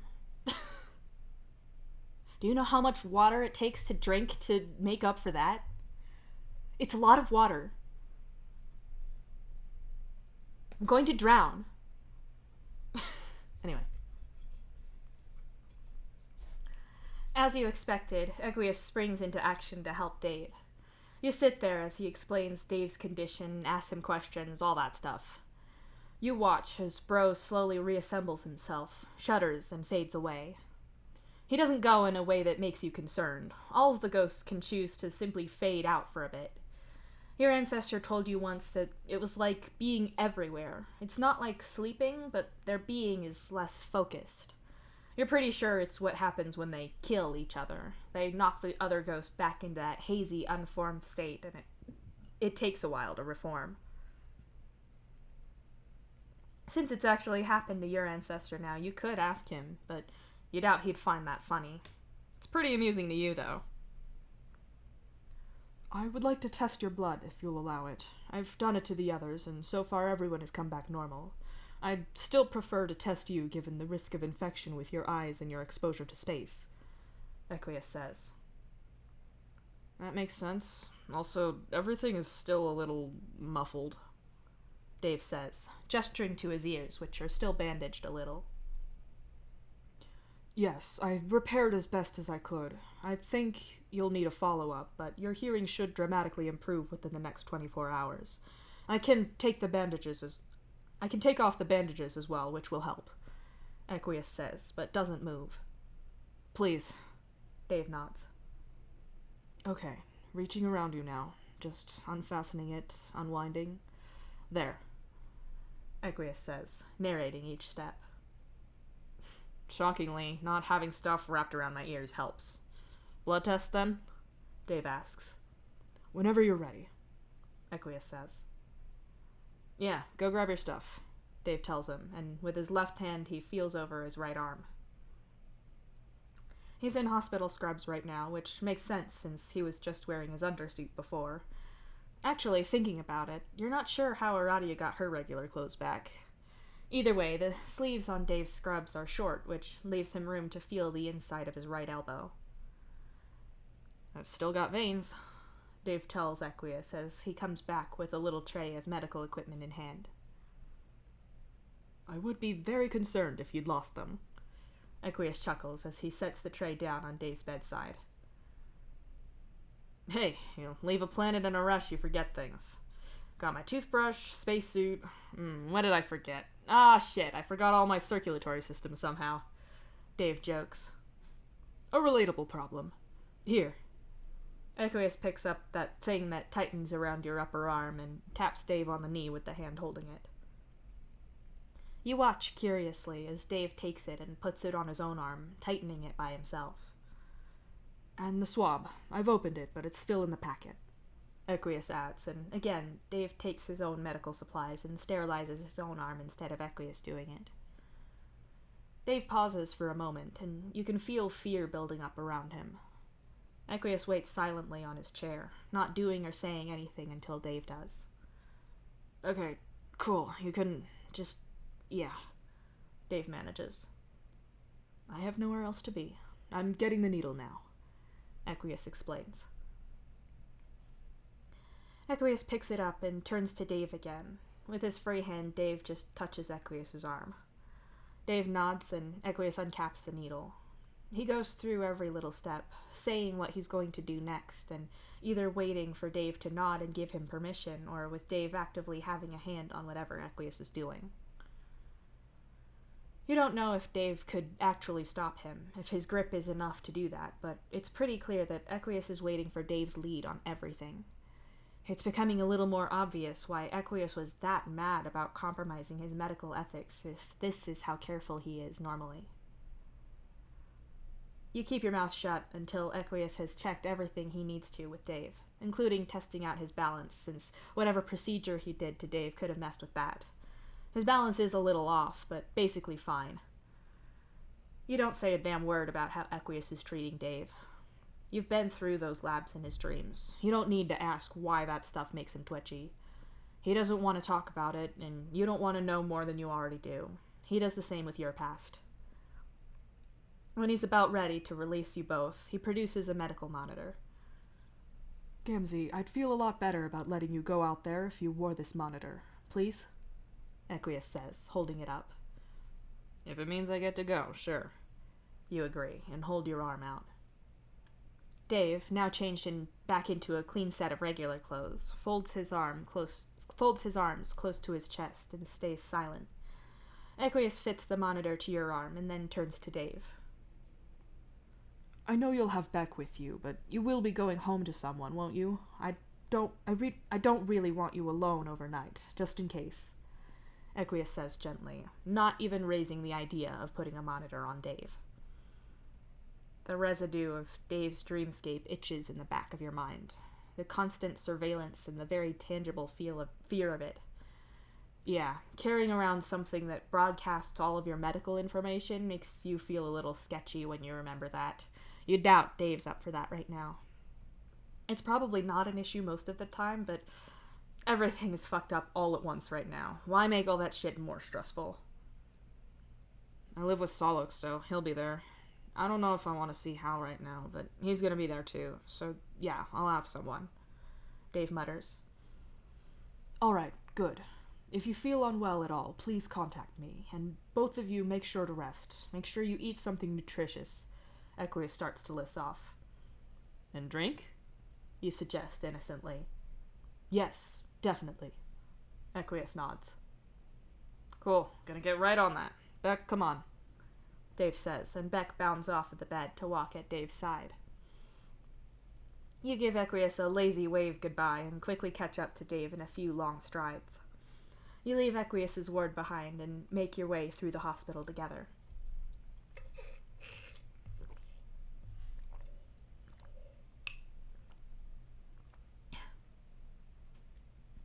So, Tortuga?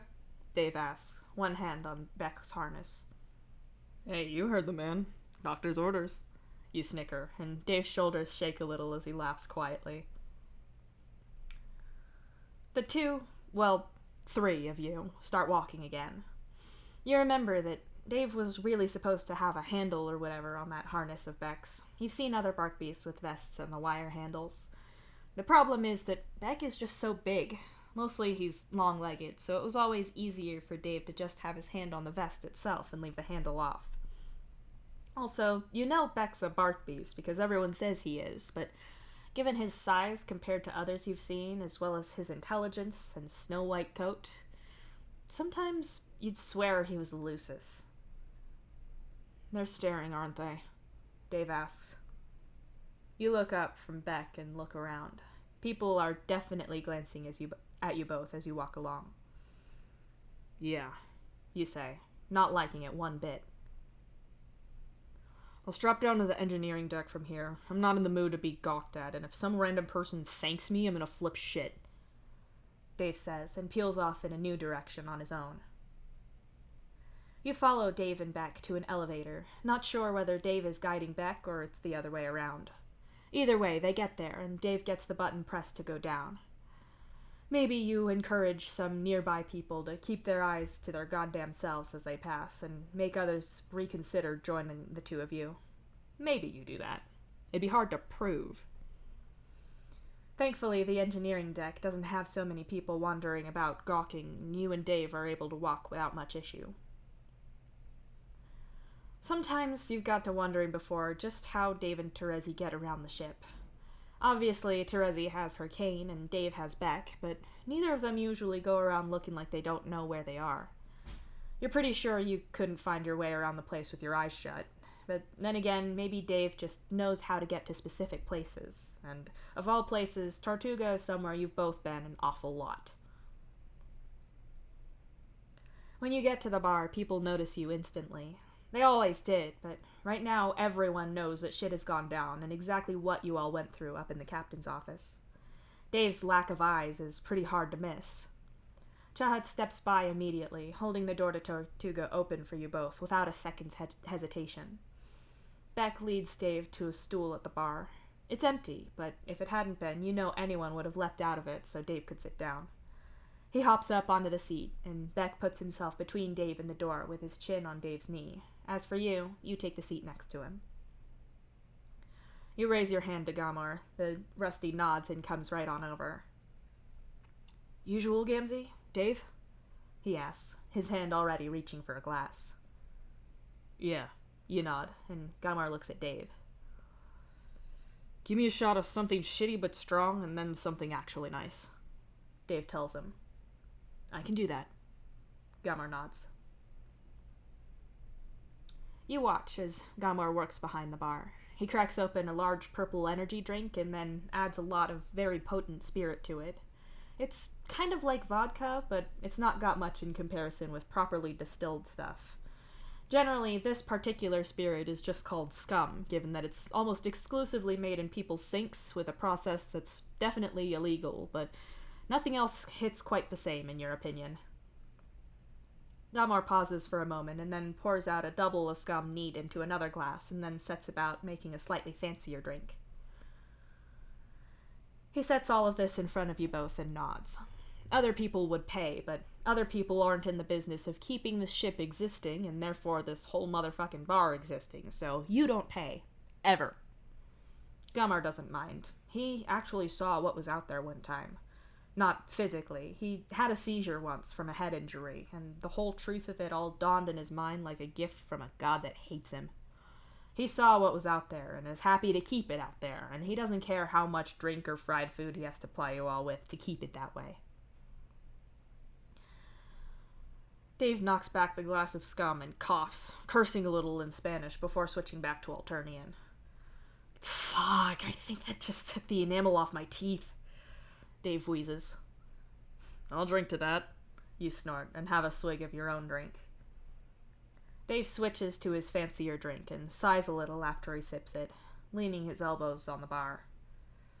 I'm so fucking done right now. Everything has gone so wrong that I don't even know where to start, and I'm just so tired of all of it. Dave sighs. Yeah, I get what you mean. I don't even know what's going on with the fleet yet. I'm not touching that shit till tomorrow. There's nothing we can do about it, so I'm not thinking about it. You agree. And my mom and my family and everyone knowing all that shit about us, Dave says helplessly. I can't believe the captain lost it like that, you say, and drink some more. Right? I know the idea of losing everything and losing contact with the fleet made her twitchy as all hell, but she went from paranoid with power to evil maniac like that, Dave says and snaps his fingers. Fear makes people stupid as hell, you point out. Yeah, I know, but... I know it's stupid, but I thought I had her pegged. Like, yeah, she could have spaced our people if we disobeyed her, but that's a given with any captain. I always thought we were nowhere near that with her. Obviously, we didn't get a choice, but it's not like she was like my parents and your ancestor, you know? Dave says unhappily. I get it. I thought we were all on the same page. Even if we didn't like her calls all the time, it wasn't... You try to put your finger on the point you're making. Exactly, that's what I'm saying. I guess I'm just disappointed, but it's like you said, everyone's got an angle, you know? Everyone wants you for something.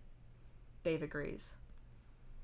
You nod and clink your glass against his, and the pair of you drink in silence for a bit. Gamor comes by with a small basket of fries and unidentified deep-fried possible meat bits. Same again?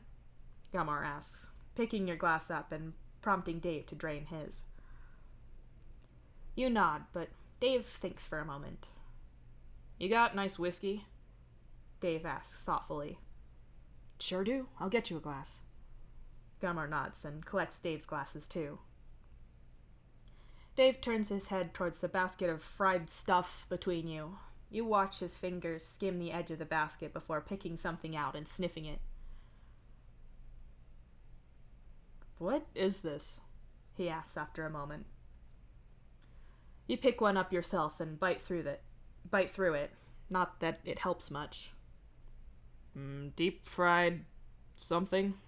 You answer. Helpful, he drawls. It's meat, but it's nothing Alternian, I don't think. Might be human. You shrug. Deep-fried human meat, huh? Pass. Dave snorts. There's a whine from the bar below. From below the bar. Although Beck is still exactly where he should be, he's giving Dave the biggest puppy dog eyes ever, his gaze firmly fixed on the prize of a deep-fried canine confection. Or what he hopes is one, anyway. You shouldn't have deep-fried stuff. It's bad for you. But I shouldn't drink, so...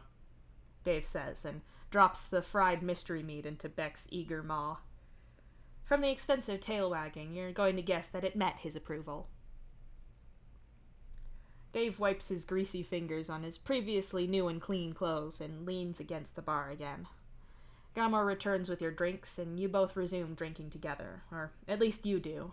Dave falters when he picks up his generously filled glass. There's a big round ball of ice in there, and Dave touches it with his finger before doing anything else. That's probably smart. You wouldn't want that banging into your teeth unexpectedly. Wow, that's really big and round, Dave remarks in surprise. Melts slower, probably.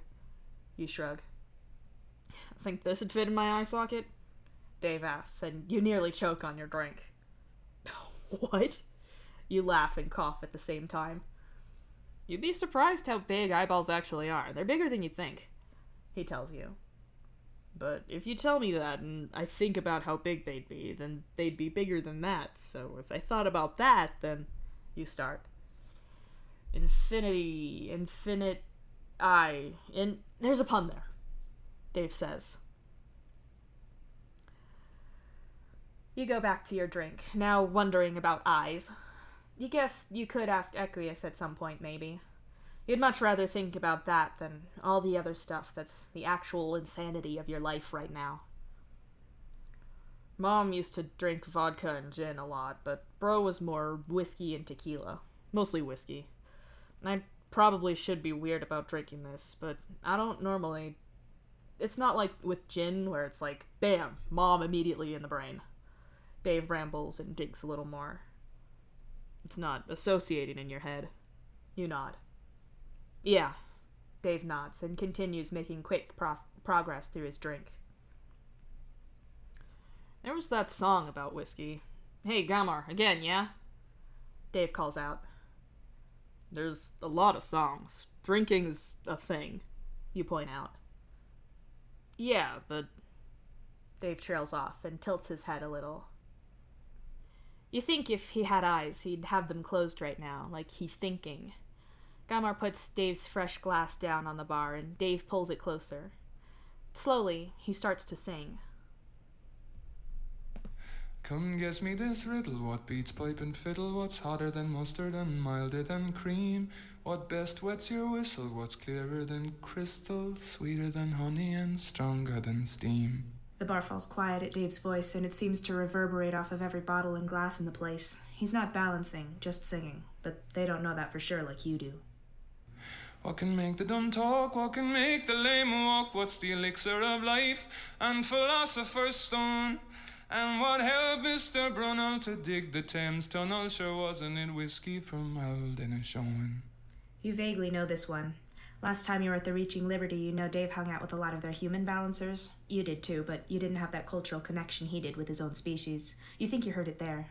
You might never get to go there again now, so this song might be one of the last things you have from that place in time.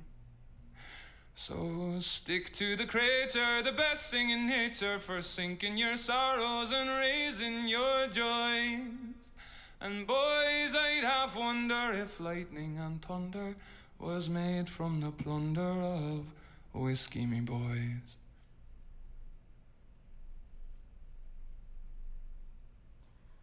Dave's voice trails off, and he has a sip of his new drink, and you follow suit. Can't things just not change? You sigh after a while. Can't we just have one thing? Dave agrees miserably, leaning heavily against the bar. Things were fine with Karkat, and somehow they fucked up and it all went not fine when I wasn't looking. You protest. Fuck, same with Jade. She outgrew me, or the fuck's up with that? Dave agrees bitterly. Fuck everything, you say vehemently. Reach over the bar and grab a bottle of some spirit or another and add more of it to your drink. You down your glass, but at your side, Dave is leaning one elbow on the bar and with his other hand is tracing around the rim of the glass, making it sing. Hopelessness wells up inside of you, and you can see it in Dave, too. You preferred pretending you were okay, that things were fine and you were a regular sailor. It wasn't true, but it was nice to pretend. Nice to not have everyone gawk at you and whisper as you went by like they used to after Carlos was murdered. But now you've got to go back to that, and it ain't fucking fair. Are you drinking? A horrified voice demands. You turn around in your seat, enough to see Rose and one of Dave's brothers. Wait, Hal was the one that got blown up, which means this one's Dirk. Which would explain Jake standing behind them, since they're married and all. Rose is looking right at Dave, and when you glance back at him, he is, in fact, drinking. Dave sits up a little, his face tilted down towards Beck. It's only because you're looking at him that you can quite pick out his voice over the hubbub of the bar. There's a lot of whispering about seeing as Rose and Dirk shouldn't be in here, and when you add all that whispering up, it's pretty loud. Beck, block, Dave says quietly. Beck gets up on all fours instantly and moves from under the bar by Dave's knees to a little bit behind his bar stool. You two shouldn't be in here. Jake, what gives? You ask, and Jake winces a little. Honestly, I didn't think you two would be here. I was trying to tell them that even if you were here, there's no way they'd get in. Except I think Chahat just saw me and didn't look harder. She's somewhere over there. Jake sighs, waving his hand to somewhere on the other side of the door that's meant to keep people like Rose and Dirk out. God damn it, Chahat, you have one job. That's not the point, Dave. Hey, Beck! Rose is cut off as she tries to reach Dave by Beck pushing himself between them. Rose tries to move around him, but Beck follows, determined to keep Rose back. I'm here to not think about my problems, so get lost, Dave says into his glass. Nah, you're both here to drink about your problems. It's way easier. Alcohol, traditionally in our family, is not a great way of dealing with problems, Dirk points out. Didn't ask, Dave says flatly, and continues drinking. Dave, I realize that you're under a lot of stress, but this isn't a healthy coping mechanism. We didn't mean for things to turn out the way they did, and we never meant for anything about you to come out. Rose insists. I still don't know how that happened. I don't know if Hal did something and it turns out they missed a concussion when he was first taken to the hospital. They were too focused on him maybe losing an eye, and I've not got to talk to him much since... Well, he can't entirely remember what he did either, Dirk mutters. Obviously this isn't what we wanted, Dave, Rose adds. You can feel the rage rolling off of Dave like dry ice in the air, but to his credit, the glass in his hand isn't shaking at all. I don't care. Leave me the fuck alone. And Jake, what the hell? Dave asks. I didn't think you'd be here, and I thought even if you were, Chad would have made getting in impossible. I'm sorry. Dirk, we should go, Jake says softly, putting his hand on Dirk's upper arm to lead him away, but Dirk quickly shakes him off. I'm not going anywhere. It's good to know you had no intention of actually taking us to Dave since you knew about this all this time and said and did nothing. Dirk snaps at him. Dave puts his now empty glass down on the bar with a thunk and turns around on his seat. Shut the fuck up, Dirk, Dave snaps. Dirk, Jake tries. No, Dirk argues. Don't take this out on Jake. When he found out about things, he actually listened and he asked us about it. Jake had my back. He's more my brother right now than you. Dave snarls at Dirk. We were trying to help you. That's all we wanted, Dirk insists, and you feel Dave get angrier still. There's so much about your past that we didn't know, and I realize that you've been conditioned to see your situation as hopeless, but things didn't have to stay that way. We wanted to help you, to make it so the captain couldn't exploit you more than she already had, Rose tells Dave. Dave, you were going to say that he's staring his sister down, but he's lacking the ability to do that right now, what with the eye thing. Even so, it still looks that way. Honestly, you're just watching to see how this is going to go. Usually when people get as pissed off as Dave is right now, not to mention having had that much to drink, you'd expect someone to get a fist to the face. You know he doesn't need to see someone to deck him, so he still could. Anyway, these two went and royally fucked your life up, so you're down to see either of them get what's coming to them, and you've got front row seats. Dave, Rose says. You watch as Dave tenses for a moment, but then relaxes again. I hear you. You were just fixing things. You went out and found some stuff out, and you did what you did for our benefit. Sure, things didn't go the way you thought they would, and you didn't mean it, but you helped. You feel helped, Gamzee? Dave asks, tilting his head slightly in your direction. I feel something, you say flatly, and catch Gamar's eye, gesturing to your empty glass. Look, maybe we shouldn't do this right now. You're clearly under the influence, Dirk says with a shake of his head. I'm so glad you told me. I absolutely wouldn't have known that if you hadn't. Like, holy shit, how do I do anything in my life without consulting you all, since you know everything? Dave says sharply. Gamar puts your new drink down, and you go to grab it, but Dave gets there first. In fact, since you were so helpful to us, and you know so much more than anyone else who knew any of this shit before you, I think you should stay here and tell everyone all about it, since you're so fond of telling everyone everything. Beck, come on, Dave says, and starts to walk out. Dirk tries to catch Dave's arm to stop him, but Beck bodily shoves him away. Jake steps neatly out of the way, with his head ducked sheepishly. Dave, wait! Rose calls out, trying to follow him. Jawhead, since you can't keep people out, keep them in, Dave shouts from the other side of the door. There's a panicked scramble, and then Chahad fills the door frame, her eyes narrowed at the Striders. That was my goddamn drink, you say in quiet disappointment, even though you can already see Gamar making you another one. Well, it looks like no one is leaving for a while, and honestly, I don't want to deal with this until you're being more reasonable, Jake says with a deep sigh. Reasonable? You knew all this was happening, Dirk accuses him. No, I knew some things, and I knew that Dave needed support. Same with Gamzee and Aradia and, well, poor Father. And I couldn't change the system. My grandmother hadn't threatened any of that before, as far as I knew, and I was well aware that this was more complicated and bigger than just this ship.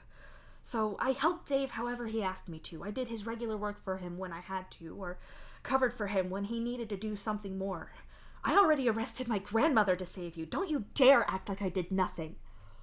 Jake argues back, his cheeks darkening as all that conflict stresses him out. You wouldn't normally put Jake in the category of confrontational. You've seen cooked spaghetti with more backbone than him when it comes to arguing. Now and then he'll actually put his foot down. He'll have to tell Dave later that he missed it. I don't want it to listen to you until you're being more reasonable, and I suggest you assume that your brother feels likewise, Jake adds in a huff and storms off. Dirk and Rose look at you like you're gonna help them. Rose opens her mouth, but you shake your head. I don't give a shit what you've got to say, and I came here to not deal with the shitstorm you caused, you say before she can speak. Rose tries. Not interested, you growl, and both of them skitter back a pace or two. Maybe I'm too stupid and helpless like Dave, but I could have sworn I remember you being smart. Sit down somewhere else. You're not going anywhere for a while, you say, and turn back around on your seat. A new full glass, a basket of fried... and a whole bar full of people who can have the two Striders as their problem instead of yours. You've got a mountain of problems waiting for you, but that can wait until tomorrow. For now, you've got the puzzle of, what is that meat? And that's way better.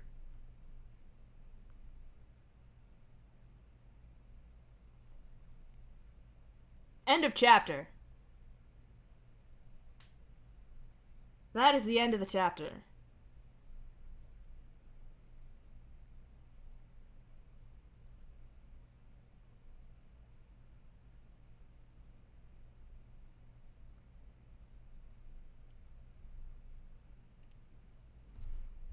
No one is having a fucking good time right now.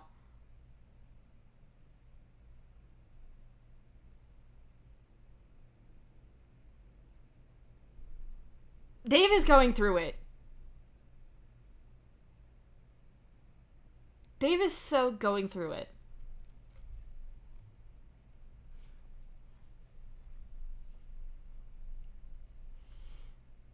And I am hungry.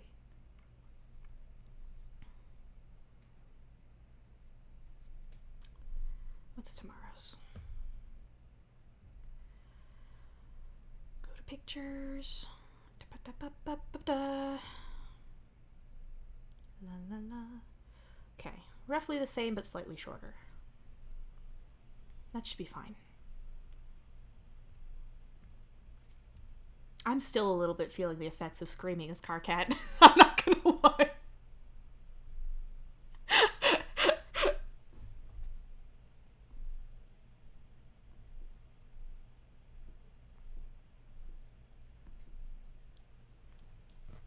Well, gang. Well, it's supposed to be. That's the whole point. If you're gonna voice act, you gotta act voice act. You gotta put your whole everything into it. You can't half-ass the screaming. 'Cause there's ah, and there's ah, you know? It's different. It's important.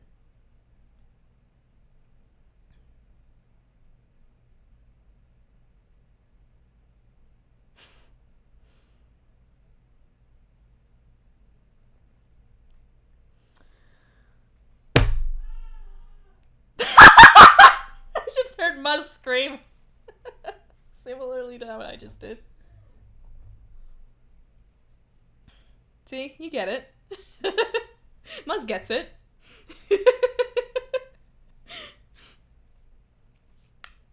Well, gang, I need to put food in my face. And put VODs on the YouTube. And other things. It's fun! It hurts, but it's fun!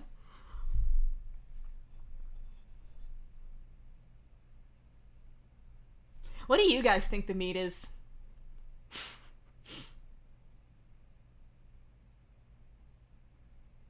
I had fun voicing triple question mark as...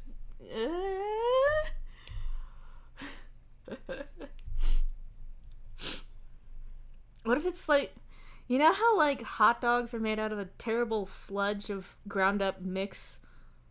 What if it's like that? But, like, worse.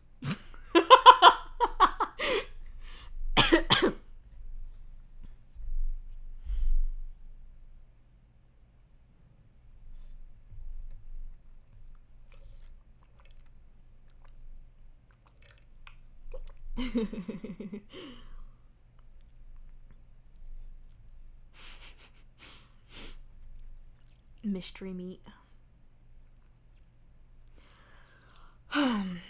Well, I'm gonna let y'all go then. 'Cause I need to let my voice... I need to let my voice not. You went to a bar... They let you in? When you were a kid?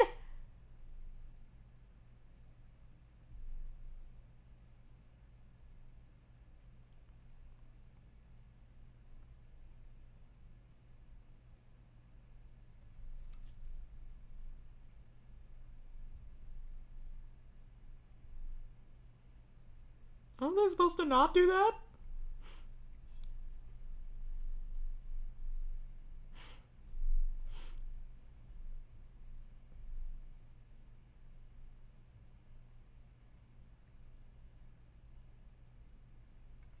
Yeah, but aren't they supposed to not do that?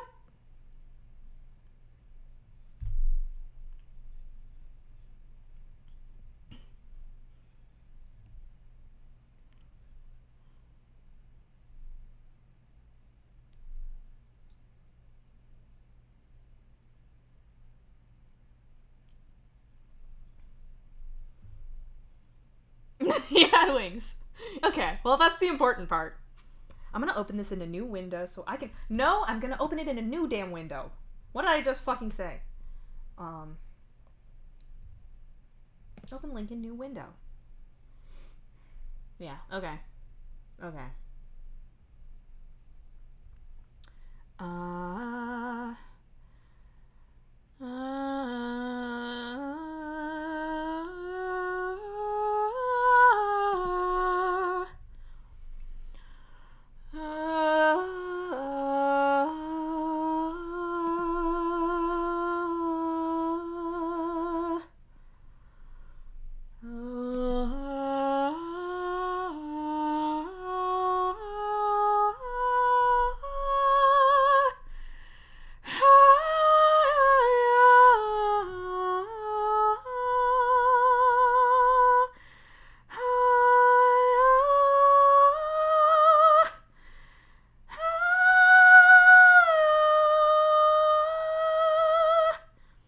I am balancing it back up from using the bottom of its range all this whole time.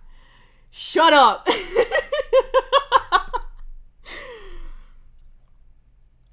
This is the smooth part of it where I'm doing a good of it. Okay. Okay. I mean, I'm gonna read the chapter later tonight, so I'm gonna find out, but I don't super remember what's in this one. Anyway.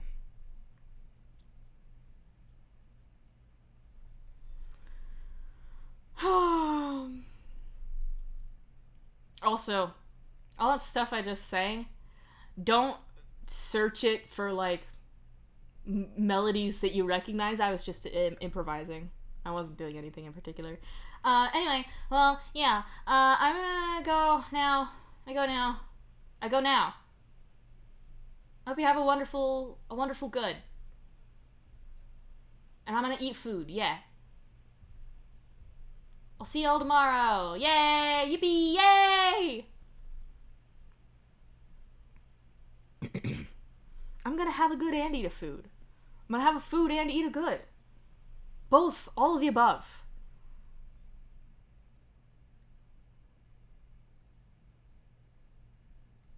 I should also see... Well, I don't need to talk about that. It's not about the stream. Yeah, I'll see you tomorrow. Yay! Yippee!